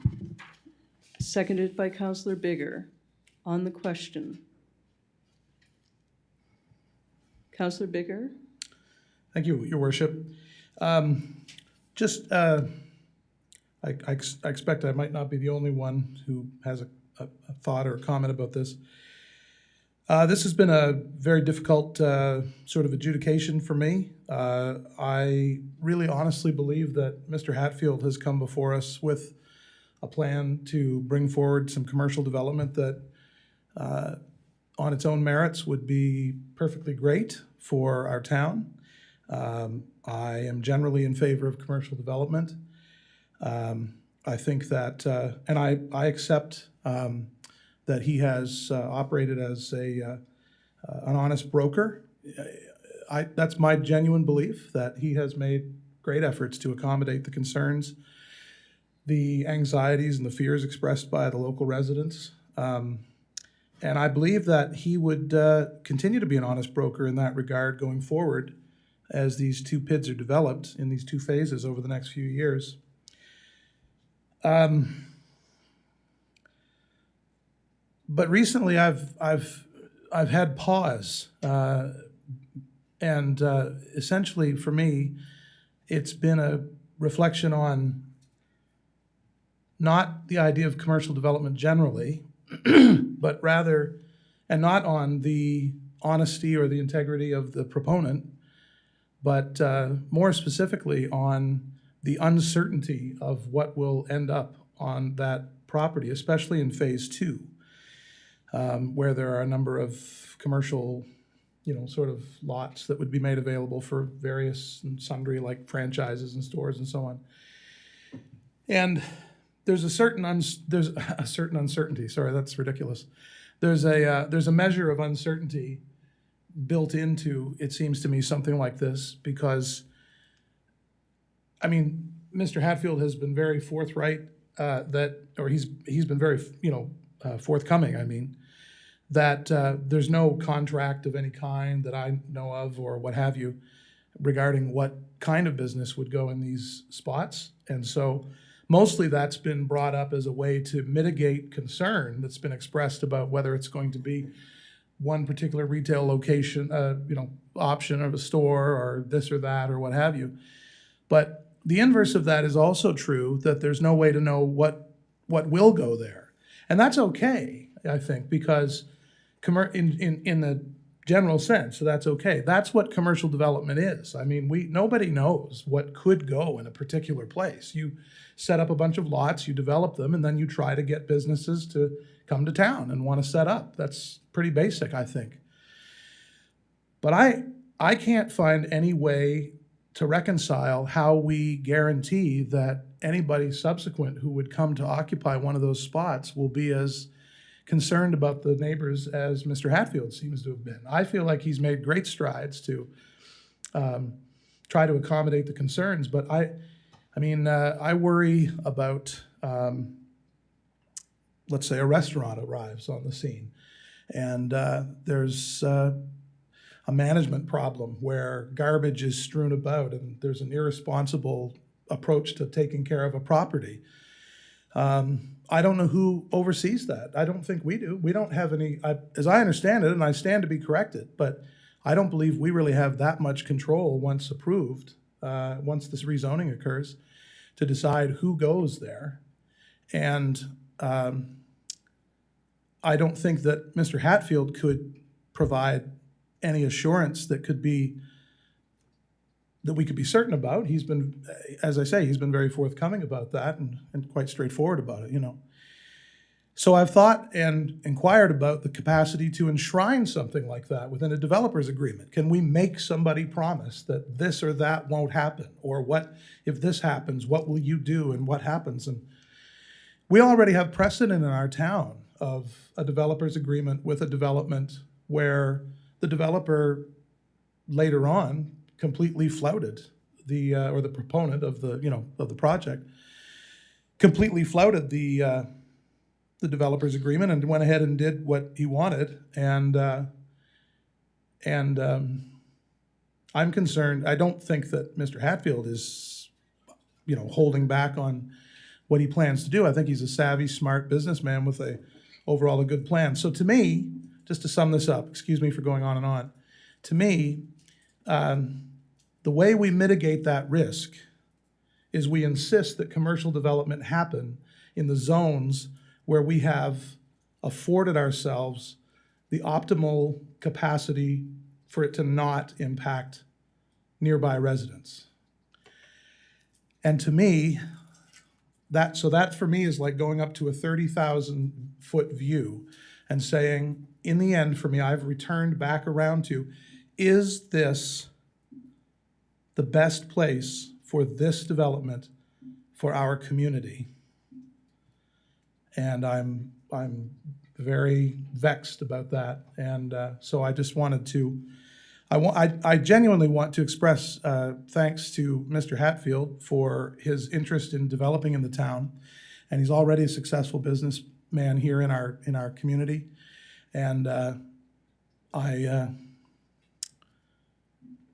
don't believe I can vote in favor of this. Thank you. Thank you, Councillor Bigger. Councillor Luck, please. Thank you, Your Worship. Thank you very much, Councillor Bigger. It was very well said. I'm kind of feeling the same. I definitely, as a councillor that loves living here and wants to see Quispamsis continue to prosper, I'm not against economic development. But I really worry about the impact on the residents that are close to the development. I do have one question directed to either the town planner, or maybe the town planner would be the person. I noticed in the development agreement, there's a number of things that need to be done as per the agreement. And one, of course, is a traffic study.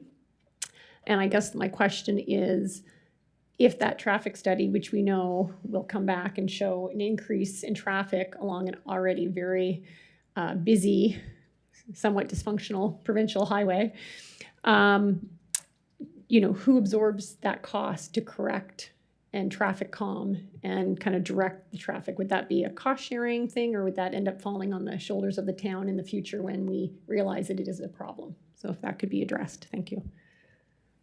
Thank you, Councillor Luck. Mr. Colburn, would you like to respond to that? Thank you, Your Worship, through Your Worship. So the development agreement highlights the requirement of the proponent to provide detailed engineering drawings that would reflect the access onto Route 119. Those would have to go through the Department of Transportation and Infrastructure for their review and approval. That is their jurisdiction. And then any recommendations or requirements from the DTI would have to be incorporated into obviously the design drawings and the actual construction and everything that goes around with the actual access onto the highway.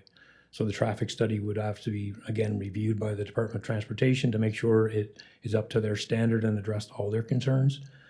The cost of providing that access obviously would be at this stage on the developer. The developer would have the right, of course, to approach the parties, both the Department of Transportation and the town, to request a possible cost sharing arrangement. Such a decision would obviously come back through council. But at this stage, the developer would be entering into the development agreement with the responsibility of footing that cost under the current development agreement as it's been presented. And through Your Worship, I'm not sure if I can just quickly make a comment on Councillor Bigger's comments and his sort of questions, I guess.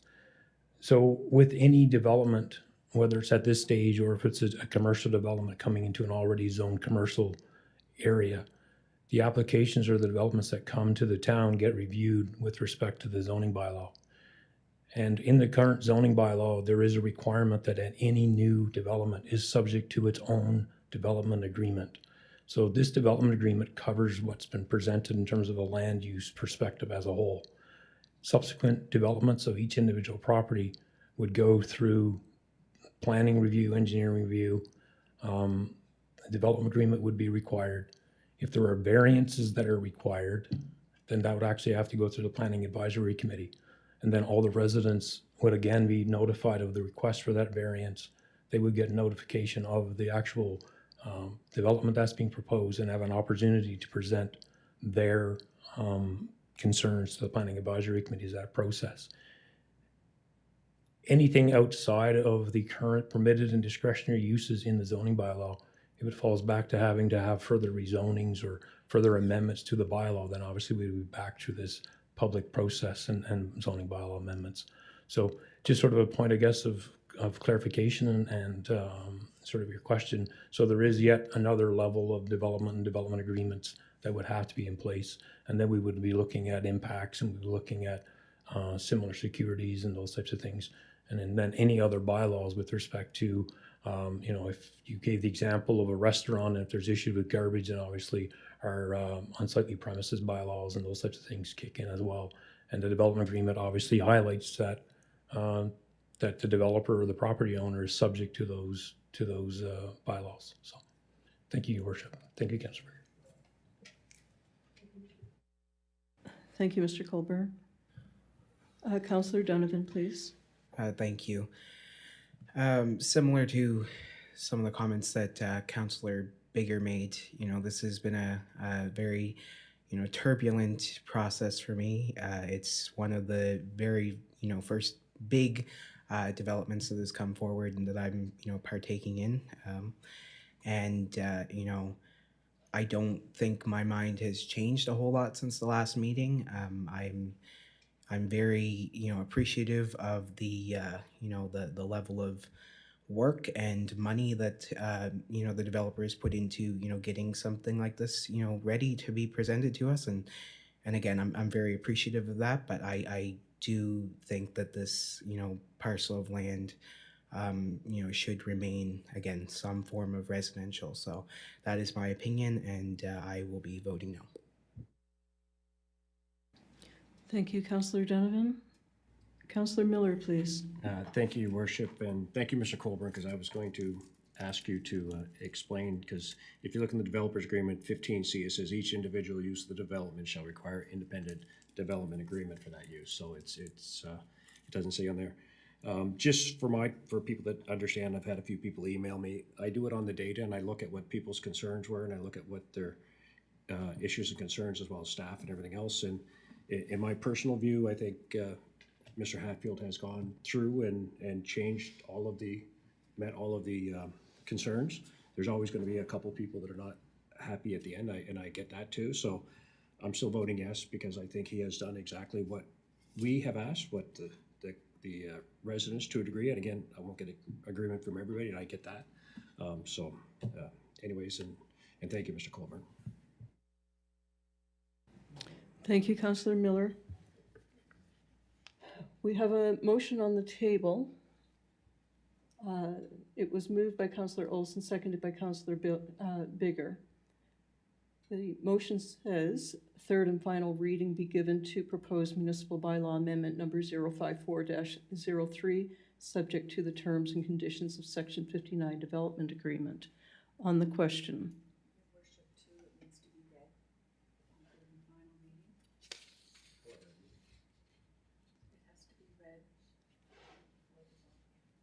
Before the vote?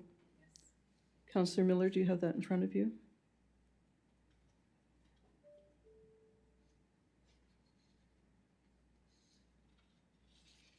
I'm sorry, the motion has to be read before the vote. So if I could have one of our councillors, if not, I will read it. Amendment number 054-03 to Municipal Plan Bylaw number 054, a bylaw of the Municipality of Quispamsis respecting the Quispamsis Municipal Plan, being enacted by the Council of the Town of Quispamsis, that Municipal Plan Bylaw number 054, a bylaw of the Municipality of Quispamsis pursuant to Section 24 of the Community Planning Act of New Brunswick, is hereby amended as follows. By redesignating the following property from residential to commercial on the future land use plan attached to bylaw number 054, subject to the property owner entering into a development agreement pursuant to the provisions of Section 54 of the Community Planning Act, 2017, Chapter 19.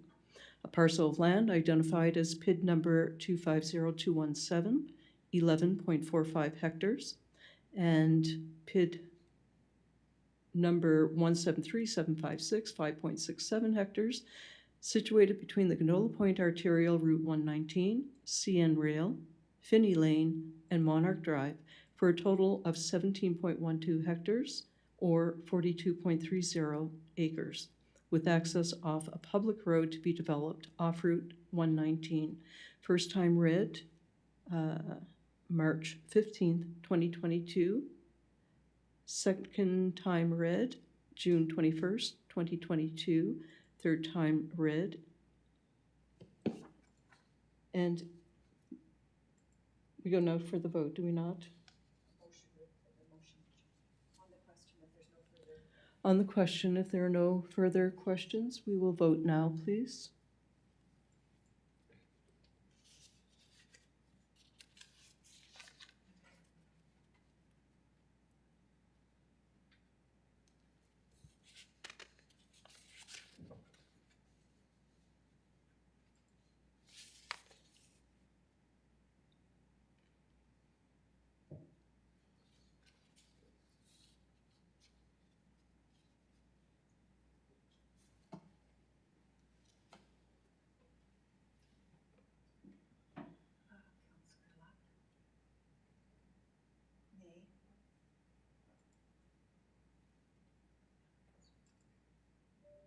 Your Worship, 3-3, tie vote.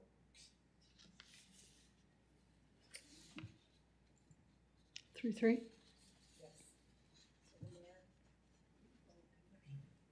Pardon me? Okay.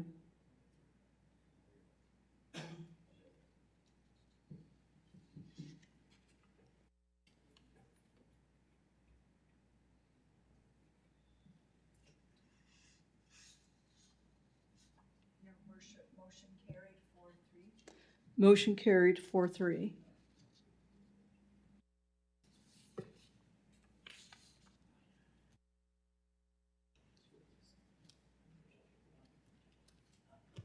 I can say nay here. Nay votes would be Councillor Luck, Councillor Donovan, and Councillor Thompson. Thank you.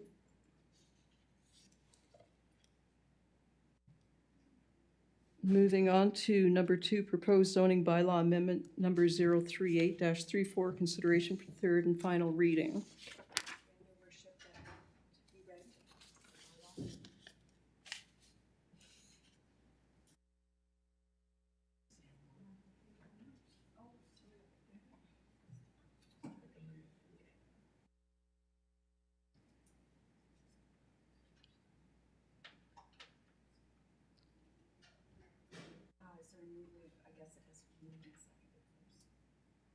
It has to be moved and seconded first. Moved by Councillor Olson. Councillor Miller, are you seconding that? Okay.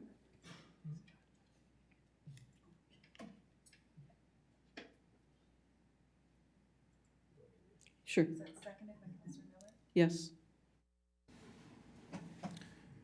Amendment number 038-34 to zoning bylaw number 038, bylaw of the municipality of Quispamsis respecting zoning, be it enacted by the council of the town of Quispamsis that the zoning bylaw number 038, a bylaw of the municipality of Quispamsis respecting zoning, is hereby amended as follows. By rezoning the following property from single and two-family residential R1 to highway commercial HC, subject to the property owner entering into a developer's agreement pursuant to the provisions of Section 59 of the Community Planning Act 2017, Chapter 19. A parcel of land identified as PID number 250217, which is 11.45 hectares, and PID number 173765, which is 5.67 hectares, situated between the Ganola Point Arterial Route 119, CN Rail, Finney Lane, and Monarch Drive for a total of 17.12 hectares, or 42.3 acres, with access off a public road to be developed off the Ganola Point Arterial Route 19, read first time June 21st, 2022, read second time June 21st, 2022, read third time July 19th, 2022, and enacted.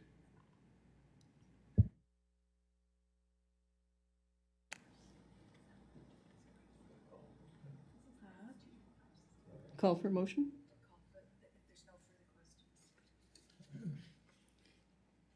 We need the motion first, though, before we do question. Okay. I would like to say, though, on the question, that the growth and development of a municipality should align with our strategic plan. And this is what I see this evening, that the Quispamsis Council did approve a strategic plan that was comprehensive and well thought, and even with the residents' consultation.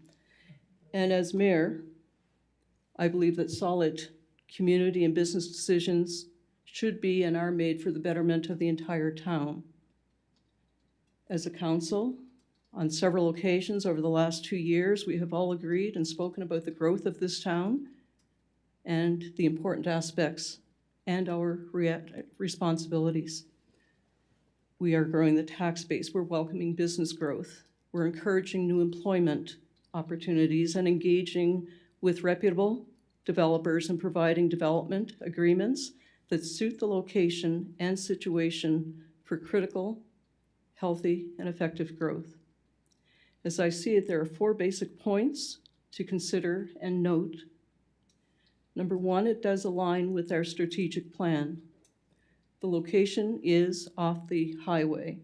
entrance into it will be off the highway. It will not go through the subdivision. We have a credible developer with a sound track record, and it does increase the tax base. As well, the development agreement can include the buffer zone, which we've already talked about. We've talked about the entrance that will be separate from Monarch Drive, from the development. We've also looked to see that the development addresses any potential noises and aspects of concern which would fall under our bylaws. As your mayor, I have had the opportunity on several occasions to see mixed developments in other municipalities.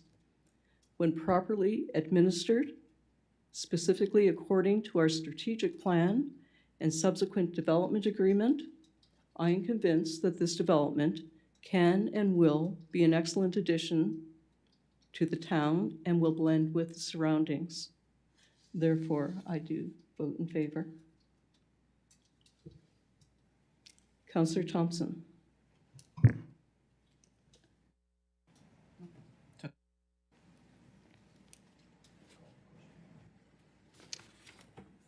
On the question, the motion was moved by Councillor Olson, seconded by Councillor Miller, and read by Councillor Miller.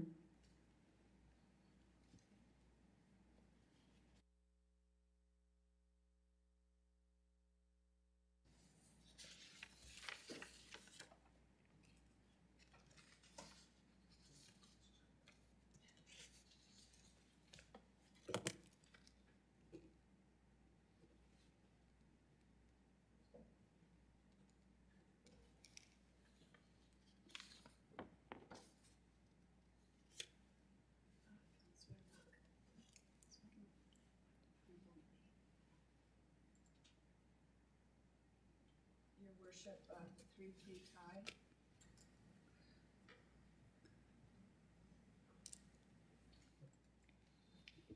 Motion carried 4-3. Vote Councillor Donovan, Councillor Luck, and Councillor Thompson. Thank you. Motion carried and reading enacted.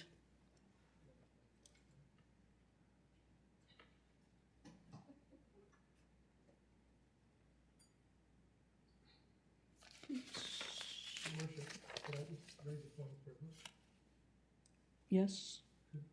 Could we just maybe take a 5-minute body break? We'll take a 5-minute body break, please.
Okay, we're going to start again.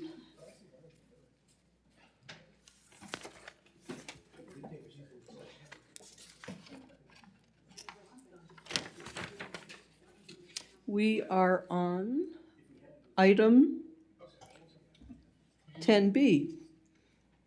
And item 10B is the rezoning application 160 Pettingill Road, PID number 251462, George Queen property, applicant Andrew Dunn, single and two-family residential R1 to multiple residential R2. And this is consideration for second reading. Mr. Michael Fisher will be attending virtually. And Mr. Fisher will be attending virtually, will he? Yep. Okay.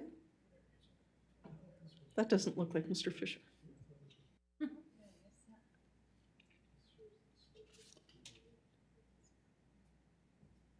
Mr. Fisher is here. Okay, thank you. All right. So Kathy, are we going to just go for motion? Mr. Fisher was going to speak to Okay. the drainage pond. Okay. Mr. Fisher, I believe you were going to speak to the drainage pond. And please give who you are representing and what your background is. Sure. Good evening. My name is Michael Fisher. I'm with Fisher Engineering. I'm the president and owner of the company. Background in civil and environmental engineering. Working on behalf of Mr. Dunn for this proposed project. And I guess there was a little additional information requested on the proposed stormwater retention pond for this development. We did a stormwater analysis of this site, looking at the proposed 1 in 100 year peak flow to determine basically a volume of water that would be running off of this site following post-development. We sized the pond to handle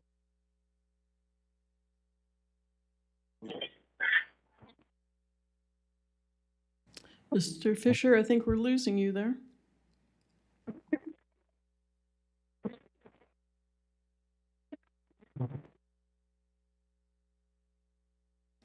Mr. Fisher, we don't hear anything coming from you. So we've been without anything for about 25 seconds. Oh, sorry about that. Do you hear me now? Yes, we can. Where did you lose me? At the volume of water. Yeah, so the stormwater pond was sized to handle that volume of water plus a 20% increase, which accounts for climate change. And that's kind of a standard industry practice used currently.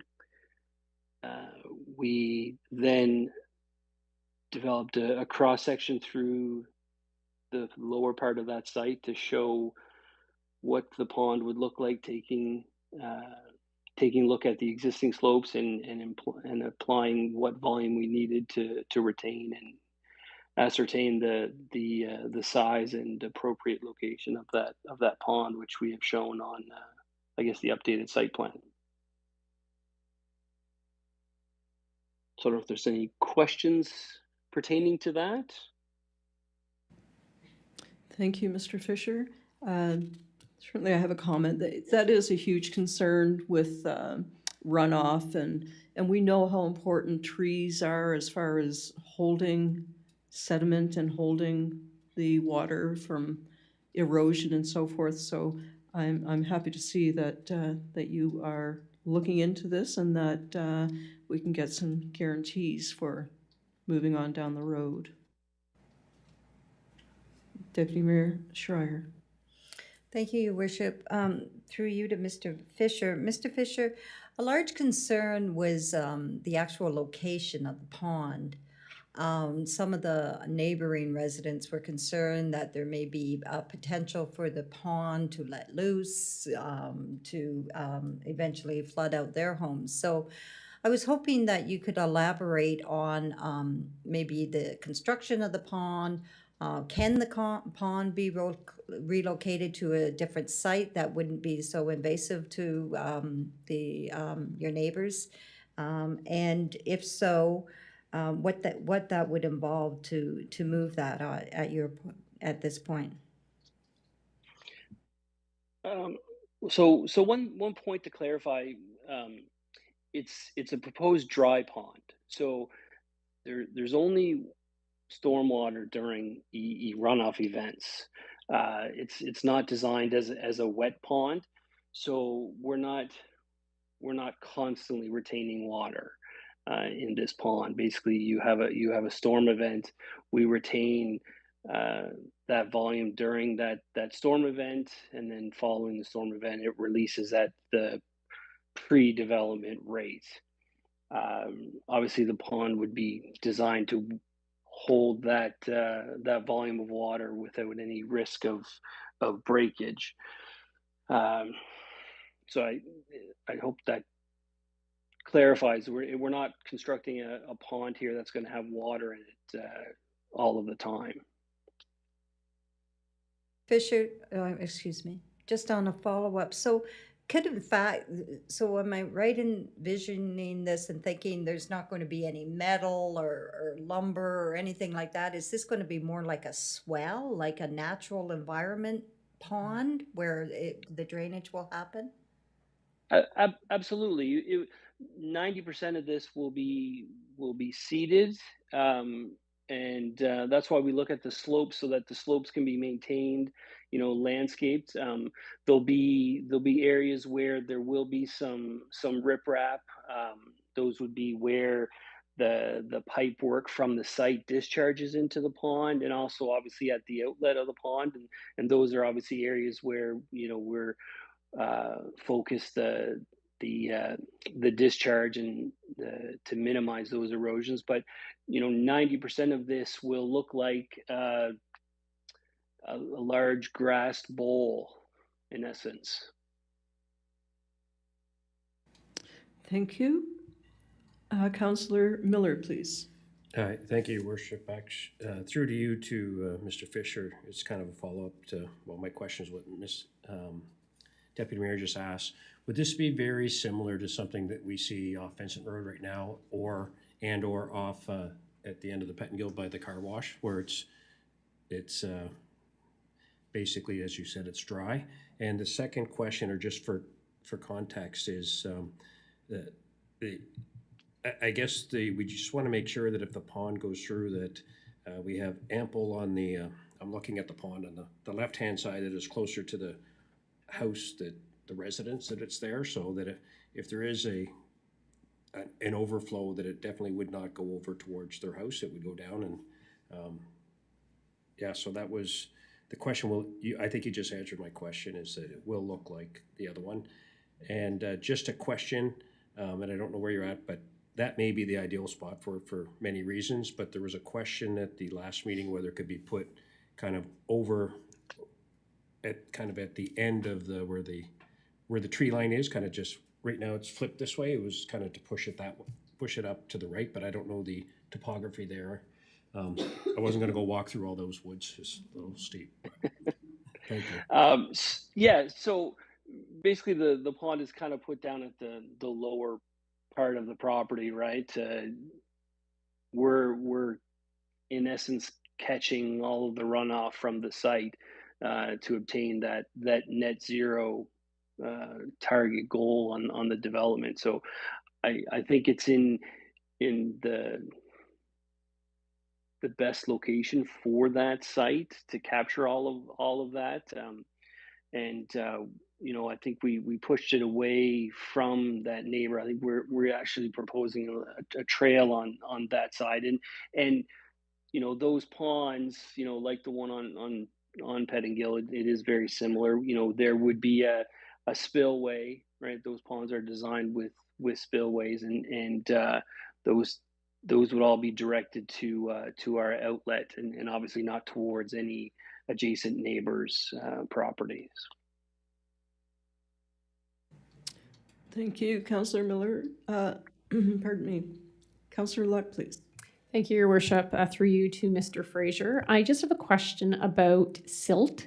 I know that there's been a lot of concern around it, just a lot of the ground kind of washing into Ritchie Lake.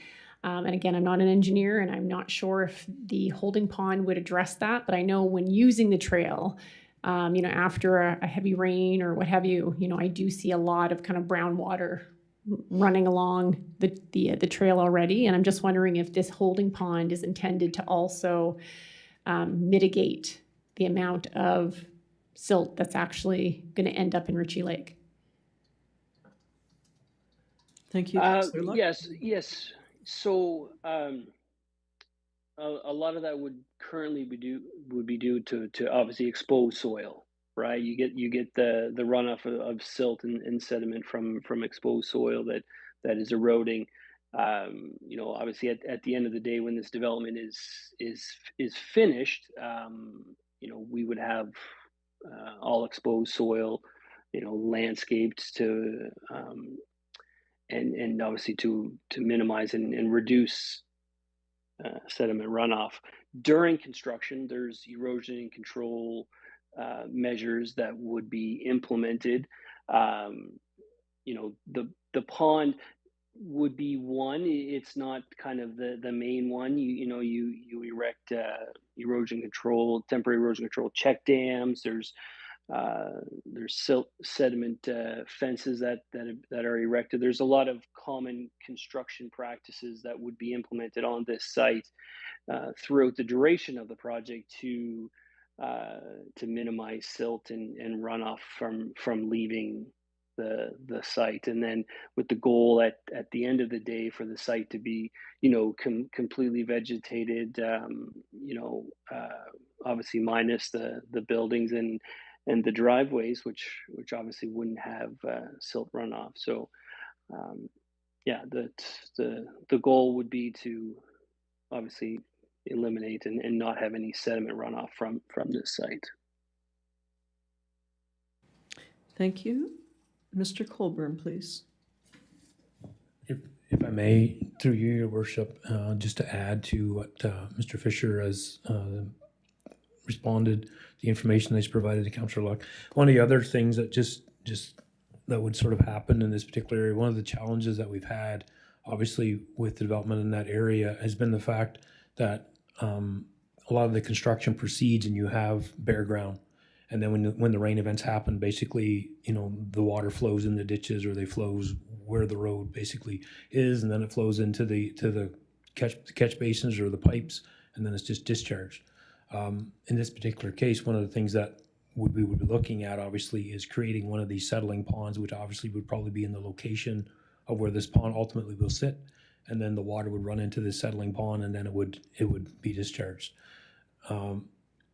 A recent development in that particular area, one of the challenges was the fact that at heavy rain events, the muddy water would just simply flow and end up in Ritchie Lake. What ultimately happened to correct that problem was the developer actually, in fact, had to go in and after the fact and build one of these temporary holding ponds out of shot rock to allow the water to settle and to drain out. So that would be an approach that would be taken here in that, part of this development right from the get-go would be to identify this area of where the water would settle and then to be discharged to handle, obviously, the sediment so that it wouldn't be muddy water and brown water going into Ritchie Lake. And again, as Mr. Fisher has indicated, there are other measures that go in place as well in terms of check dams and erosion control structures and those types of things. So there are mechanisms and manners in place that can be used to control even the quality of the runoff during the construction process. Thank you, Your Worship. Thank you, Mr. Colburn. Any other questions for Mr. Fisher or Mr. Dunn? Councillor Thompson. Yes, Your Worship, I wanted to make a motion, if I may.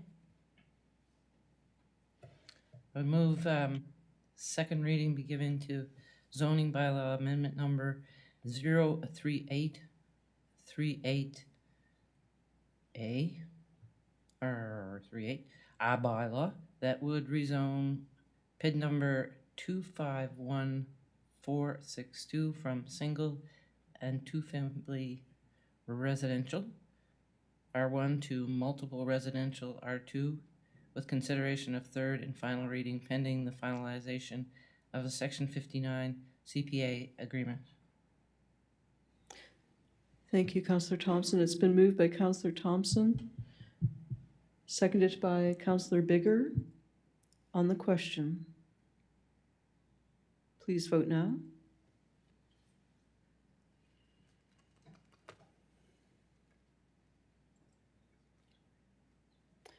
Motion carried. 6. I'm in favor. Councillor Schreier is in favor. Motion carried 7-0. A little bit of a technical difficulty here.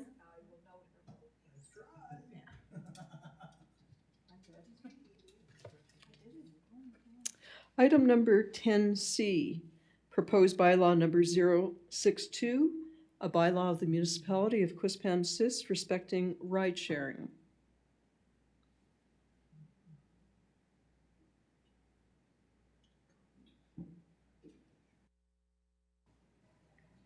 Councillor Donovan, please. Thank you. I would move the first reading be given to proposed bylaw number 062, a bylaw of the municipality of Quispamsis respecting ride sharing. Thank you, Councillor Donovan. It's been moved by Councillor Donovan, seconded by Deputy Mayor Schreier. On the question, Councillor Bigger. Yes, Your Worship. I believe at first reading, does the bylaw need to be recited? Is that not? Oh, excuse me. Usually we advertise now. Right. Only a summary, but the summary is as large as some of those rezonings, so it's just as easy to read the rezoning. Not yet.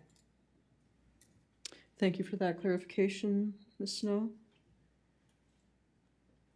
So it's been moved by Councillor Donovan, seconded by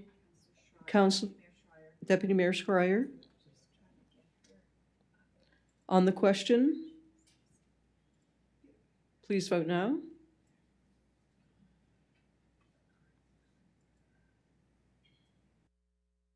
Motion carried 7-0. Consideration of second reading. Councillor Olson, please. Yes, I'd move second reading be given to proposed bylaw number 062, a bylaw of the municipality of Quispamsis respecting ride sharing. It's been moved. Second reading has been moved by Councillor Olson, seconded by Councillor Bigger. On the question,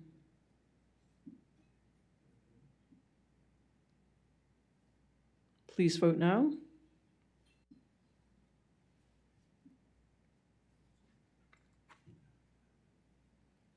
Motion carried 7-0. Item 10D, bylaw number 011-2022, a bylaw respecting the undertaking of certain works as a local improvement on various streets in Quispamsis. Consideration of first and second reading. Deputy Mayor Schreier, please. Thank you, Your Worship. I would move first reading be given to the proposed local improvements bylaw number 011-2022, a bylaw respecting the undertaking of certain works as a local improvement on various streets in Quispamsis. Thank you. It's been moved by Deputy Mayor Schreier, seconded by Councillor Thompson. On the question, Councillor Donovan? On the question, please. Thank you. I just have a quick question. So with this local improvement bylaw, are these, with the list of residents down below and what their project costs are these residents that have, stated that they would like to, improve their land, or maybe the Director of Engineering can elaborate a bit more? Thanks. Okay. Were you going to respond? Mr. Loge? Yes, Your Worship, this is an application-based process, so that the residents actually have to submit an application indicating that they are, that they want to see the work done. Generally, it's filling in of ditches across the property for aesthetic or drainage purposes, where they have an opportunity to have a cost share component with the town. The cost sharing is subject to the type of street. If it's a local street, it's 25%. If it's a higher volume street, sometimes it's 50%. So these are people that have expressed an interest. There's a certain amount each year allocated in the town budget. And once we do a design, the residents have to sign off on the design as well as the estimate before we can proceed to this stage, so they know what the costs are going to be involved. So they're involved for the whole process, Your Worship. Thank you very much, Mr. Loge. It has been moved by Deputy Mayor Scryer, seconded by Councillor Thompson on the question. Please vote now.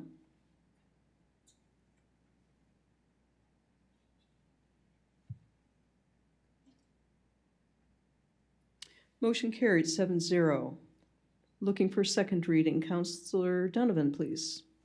Move that second reading be given to the proposed local improvement bylaw number 011-2022, a bylaw respecting the undertaking of certain works as a local improvement on various streets within Quispamsis. Thank you, Councillor Donovan. Moved by Councillor Donovan, seconded by Councillor Miller on the question. Please vote now.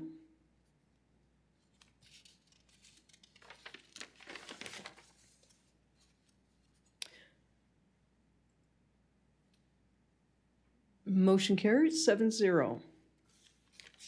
Moving on to item number 11, new business. Item 11A, RFP 2021 TQ05-22 Transportation Master Plan. Part B, approval. Staff report from the Director of Engineering and Works.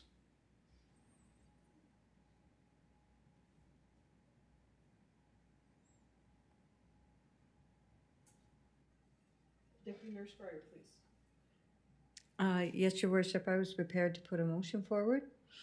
That council award the RFP number 2021TQ05-22 Engineering Services Development of Transportation Master Plan to Englobe Corp., and that they proceed with Part B for an upset fee identified as $55,530 plus HST.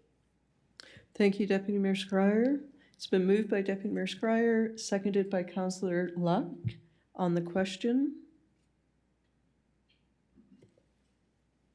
Please vote now.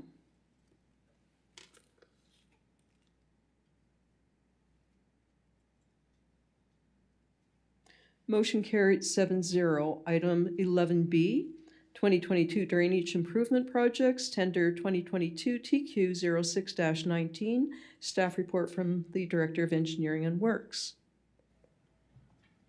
Councillor Bigger.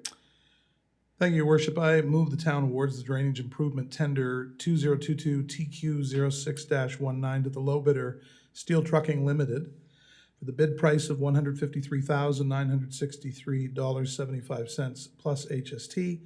Additional costs for the storm sewer project will be assigned from any 2022 general capital operating surplus, if any are realized, or as a reallocation of general capital reserves. Thank you, Councillor Bigger. It's been moved by Councillor Bigger, seconded by Deputy Mayor Scryer on the question. Please vote now.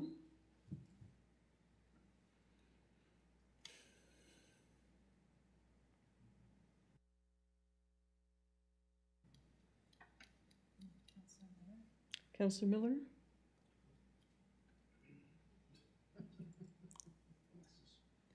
Motion carried 7-0.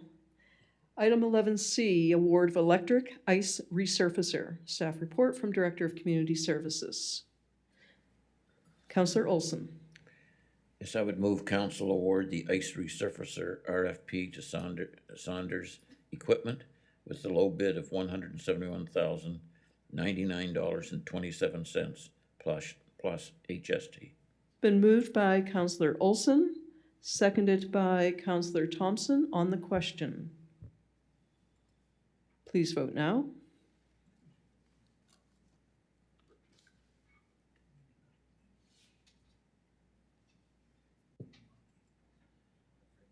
Motion carried 7-0. Item 11D, award of tender number 2022 TQ05-17 Firefly Splash Pad tender.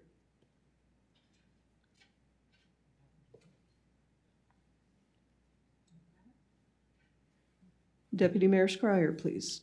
Yes, Your Worship, I would move council award the Firefly Splash Pad tender 2022 TQ05-17 to Eclipse Construction Services Limited with the low bid of $507,949.949 plus HST, and the splash pad equipment RFP 2022 TQ07-21 to ABC Recreation Limited for $268,239.37 plus HST, and the administration be directed to add $130,000 to the 2023 capital budget for the installation and training costs for Firefly Splash Park. Thank you, Deputy Mayor Scryer. It's been moved by Deputy Mayor Scryer, seconded by Councillor Olson. On the question, Councillor Luck, please. Thank you, Your Worship. I'm just going to justify why, I mean, not that I have anything against these tender bids, but I wasn't in favor of the splash pad originally. And just in light of, again, all the expenses that our town has, the condition of some of our roads, I know that it was a third in terms of provincial and federal funding, and I think it's wonderful, but the fact that it's come in, our original, budget was $667,000, and now it's almost close to $1 million. That's still money that I don't feel in good conscience I can, justify spending on a splash pad.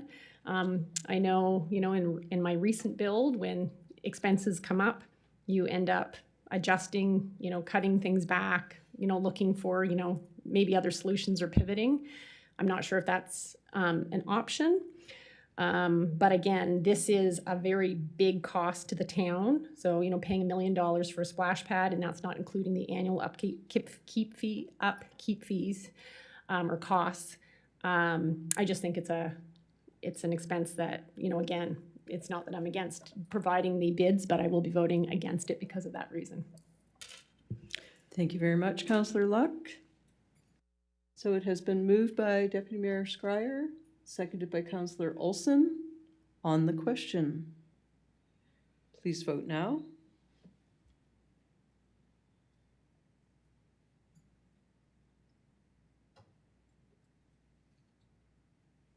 Motion carried 6-1 with nay coming from Councillor Luck. Thank you. Item number 12, reports.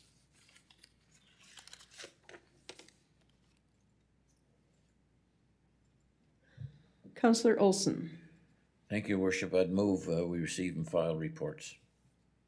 It's been moved by Councillor Olson to receive and file reports, seconded by Councillor Bigger. On the question, Councillor Miller. Thank you, Your Worship. Might be directed towards yourself, but I see it UMNB under the regional infrastructure that I was very pleased to see the Qplex in there. So I guess, when do we know when things are finalized or not finalized? 100%? I'm sorry, I didn't get the first part of your comment. Pardon me? Just because of the plastic that's between us, I can't always hear you, so if you sorry. wouldn't mind repeating your comment. It was more on the UMNB, the infrastructure. I noticed in the draft cost sharing that the Qplex has now been added to the list of items, which was nice to see, because in this region the Qplex is used many times, whether it's Judicadi, whether it's Telescope, many other things. So I'm very happy to see that. And I guess the question is, when do we know when the final is? Because this is the draft, or is this the final?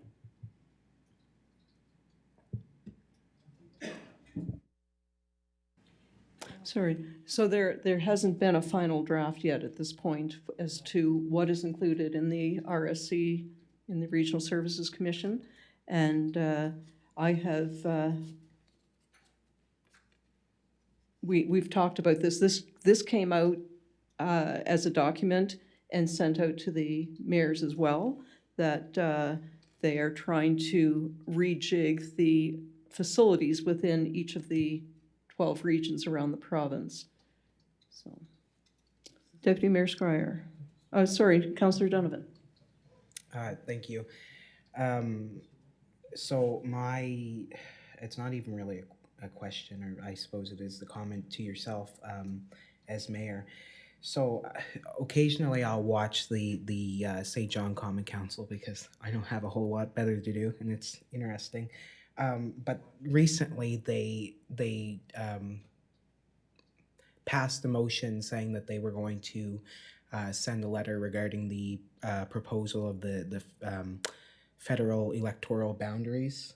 And I'm just wondering if that is something that maybe we should take a peek at, what their letter says, and maybe respond to it as ourselves, because it will include, obviously, Quispamsis. So I don't know if you might not have heard about the letter that they were drafting, but I'm just wondering if we should, action that at all, or thanks. Thank you, Councillor Donovan. I'll go to Acting CAO, Mr. Kennedy. Thank you, Your Worship, and through you to Councillor Donovan. We are aware of the motion that was passed in St. John, and I think you might have seen the comments from Her Worship in the media after the Boundary Commission released their initial report. And I shared the mayor's enthusiasm for the change in moving Quispamsis out of Fundy Royal. As council will recall, probably about 10 years ago, we were somewhat unique in that we had 2 members of parliament and 1 member of the Legislative Assembly, and the Hampton Road was actually the dividing line. On this side of the Hampton Road, the town hall would have been in Fundy Royal, and the other side of Hampton Road, KV High, and those places would have been in the St. John riding, and we had 1 MLA. Now we have 1 member of parliament and we have 2 MLAs because of the growth of our community, so it's interesting how things have transposed there. As the mayor mentioned in her comments to the media that day when this was announced, it seems to make much more sense that Quispamsis is the 6th largest municipality in New Brunswick, is a more urban area. Certainly all the regional endeavors that we have are to the west with St. John rather than to the east with Sussex and Penobscot and Norton and all the way up to Riverview. Parts of the town of Riverview are actually in the Fundy Royal riding as well. So from a staff perspective, we like it. We think this is great. In St. John, I think there's sort of a mixed thought process on that as well. They talk about having 2 MPs, that might be to their detriment. I think it's the opposite, that the more people you have advocating on your behalf, the better off that you are. I can understand how the incumbent members of parliament in the 2 ridings obviously are out to protect their turf, so it's not surprising to see that they have some concerns with the change in boundaries, and that's par for the course every 10 years when the commission is bound to come out with these recommendations. So the staff recommendation would be, if we were to write a letter on council's behalf with the mayor's signature, would be to support the changes and the move to have Quispamsis come out of Fundy Royal and go into any sort of relationship with the city of St. John, whether it's, it would be too much to have all of the city of St. John, including Rossi and Quispamsis. It would just be, population-wise, it would be too big. But, at first blush, we like this new arrangement with Quispamsis and Rossi being together with pretty much the half of St. John that's on this side of the harbour. Thank you, Your Worship. Thank you, Mr. Kennedy. Deputy Mayor Scryer, please. Thank you, Your Worship. I'd like to thank Councillor Donovan for bringing this up, because I too think it's really important for us to address this, and thank you, Mr. Kennedy, for your comments. What we have in common with Rossi and what we have in common in the city of St. John, that we know a lot of our employees work in the city of St. John, and so many, and we give funding to the Regional Facilities Commission. To me, it makes sense. And I would, if Councillor Donovan wanted to put a motion forward to have a letter drafted, I'd be very happy to support that motion. It has been moved by Councillor Donovan to send a letter and seconded by Deputy Mayor Scryer. On the question, Councillor Luck. Thank you, Your Worship. Just wanted to point out that right now I'm in agreement with what Mr. Kennedy has said, as well as Councillor Donovan and Deputy Mayor Schreier. My concern would be is if St. John does get their way and moves into one federal riding, then all of a sudden, you know, we're the biggest, you know, kind of area out there, and I don't know, you know, if that's going to have an impact or not, just because right now, I mean, we're kind of proportional to the rest of the districts. But if, you know, if St. John does succeed in their advocacy to have St. John all put back together, then it becomes, I'm just worried that it might become too big to be managed effectively. So that might be something that we, you know, take into consideration. There are limitations to the size of a riding, and I think it's 75,000. If I'm not mistaken, I'll go to Mr. Kennedy. Thank you, Your Worship, and I appreciate the point from Councillor Luck. That's valid. The only issue with St. John getting their way, as I see it, is that causes 9 other dominoes to fall because of the 10 federal ridings. So the chances of that changing, I think, are remote. I think if we were to look back over the history of these commissions, pretty much what comes out with maybe some really minor tweaking. Other than that, the initial draft is what they stick with, simply because it's just way too convoluted to, okay, St. John wants their own riding, now what are we going to do to try and balance it with the other 9 ridings? So it's a valid point, but I don't think that's something we need to worry about. Thank you, Mr. Kennedy. Thank you, Councillor Luck. We have a motion to send a letter off, and it was moved by Councillor Donovan, seconded by Deputy Mayor Scryer. On the question, Councillor Thompson. Yes, Your Worship. I just wanted to point out, I did send an email to Kathy, but she was on vacation. There is a UMNB Zone 3 meeting in Hampton. I don't know if you got that. Did everybody get that? Okay. Anyway, it's in Hampton, actually, Thursday night at 7 o'clock. I'm the Zone 3 representative at this point in time.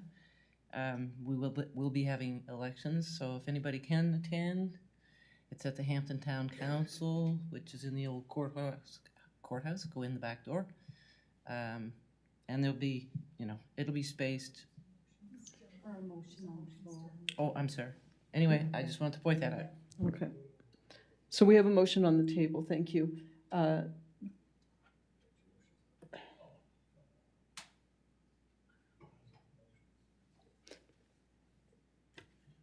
the question, please vote now.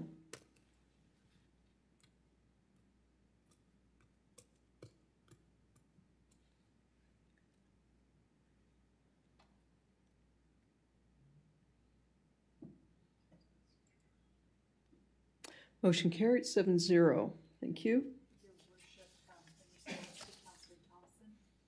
I'll send that email out to council members.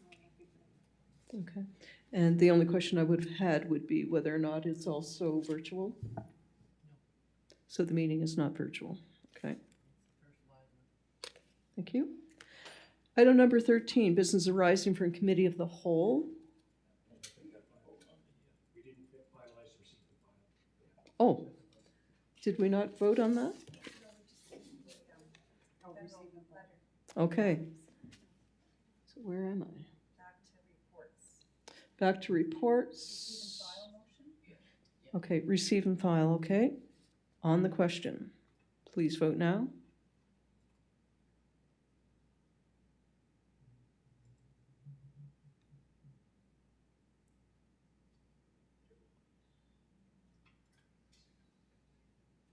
Motion carried 7-0. Thank you.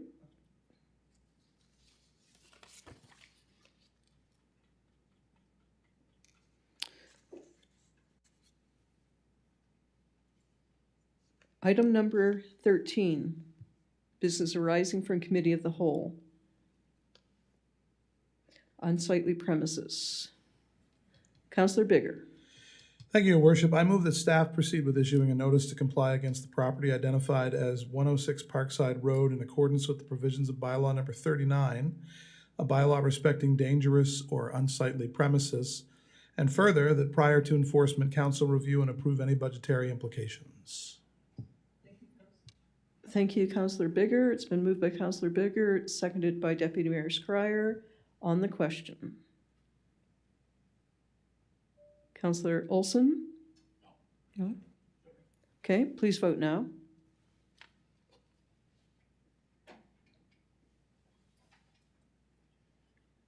Motion carried 7-0. Item number 13A2, 10 Tulip Court. Councillor Olson. I'd move that staff proceed with issuing a notice to comply against the property identified as 10 Tulip Court in accordance with the provisions of bylaw number 39, a bylaw respecting dangerous or unsightly premises, and further, that prior to enforcement, council review and approve any budgetary implications. Thank you. It's been moved by Councillor Olson, seconded by Councillor Bigger. On the question. Please vote now.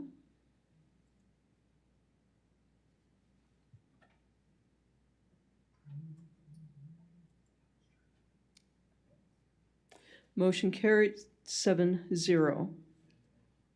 Hoping everyone finds some joy in the remaining part of the week, and I'm looking for an adjournment. Moved by Councillor Olson, seconded by Deputy Mayor Scryer. On the question, please vote now.